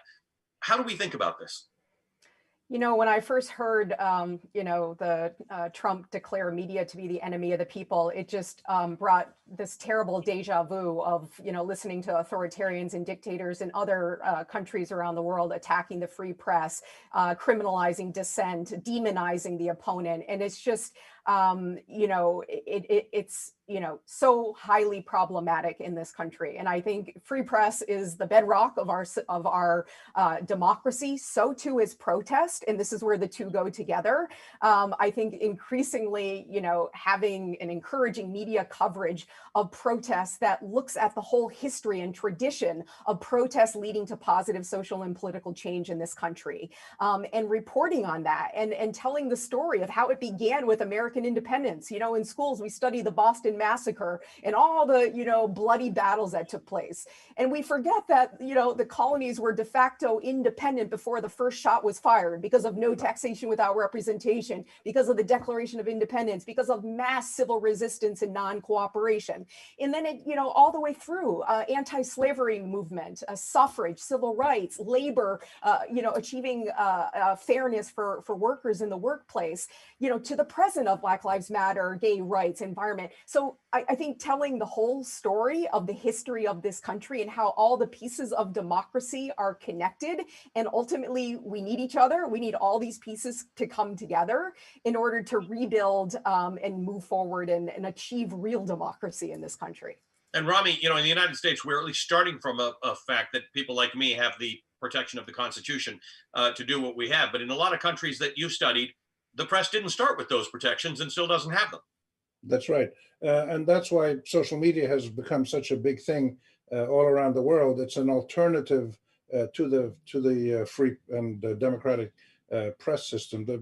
But what's happened now is that governments and private sector forces close to the governments, conservative governments, have bought up a lot of the media. So it's a structural problem that won't go away. And it gets back to the exercise of power. There's a small group of people, they have power, they're making a lot of money, and they don't want things to change. And that's why in the Arab world, you see the United Arab Emirates and the Saudi Arabians leading a regional process with the Egyptians, trying to keep everything like it is, you know, no elections, no free press, etc., no civil society, but it won't work. The other thing about the media is that I've studied and written about this a lot. In the Western world, the US and Europe and the Arab world and the third world, you have the same pattern. The media in the last 30, 40 years has been commercialized, privatized, weaponized, and has been brought into a battle. It's a battle space now. It's no longer just, and so you have two medias, the right wing and the left wing, and very little in between. So I think, and the social media, of course, has created this mass universe of chaos where all kinds of stuff happens, and people like Facebook and Google are trying to control it, but it's very hard because you're dealing with hundreds of millions of bits of information. So this is why there is so much focus on local organizing. And one of the things that happened in the Arab uprisings all over the region is that individuals, including school children, 12, 14-year-old boys and girls, university students, and other people, workers who came from provincial areas, all who met in the capital to protest day after day, they then started meeting in tents and groups to come up with new policies. They started to practice the consent of the governed in the formulation of public policy that they'd never had a chance to do, that their media had never allowed them to do. And they created their own media. One of the most significant after effects of the Arab uprisings is the range of privately owned independent social media giving you really in-depth, honest reporting on issues that the mainstream press won't touch. So these things keep evolving over time, and slowly, people who are protesting for their rights and their dignity learn to work on the street, in the media, and the next thing they're going to start organizing for the next elections when they happen. Maria, we've got a minute left. Last word to you. Are you hopeful? I am hopeful, and we didn't use the term misinformation, disinformation, but this is a huge challenge and threat to our democracy. And for me, it's highlighted the ever importance of investing in local journalism and local investigative journalism so that we can actually get the truth out there to communities where it matters. So, that would be my one wish, in addition to addressing all the big social media platform issues that we're starting to talk about more now, is to go local and invest in, independent media and community media across this country. But yes, in general, I'm hopeful about the future of people power and democracy in this country. Then we shall leave it at that. I will take hope wherever I can get it these days. Maria Stephan, Rami Khouri, I'm so grateful. This conversation, I could have carried this on for hours, but thank you for this robust discussion about what must be one of the most important topics of our time. Thanks to both of you, and thanks to all of you for joining us.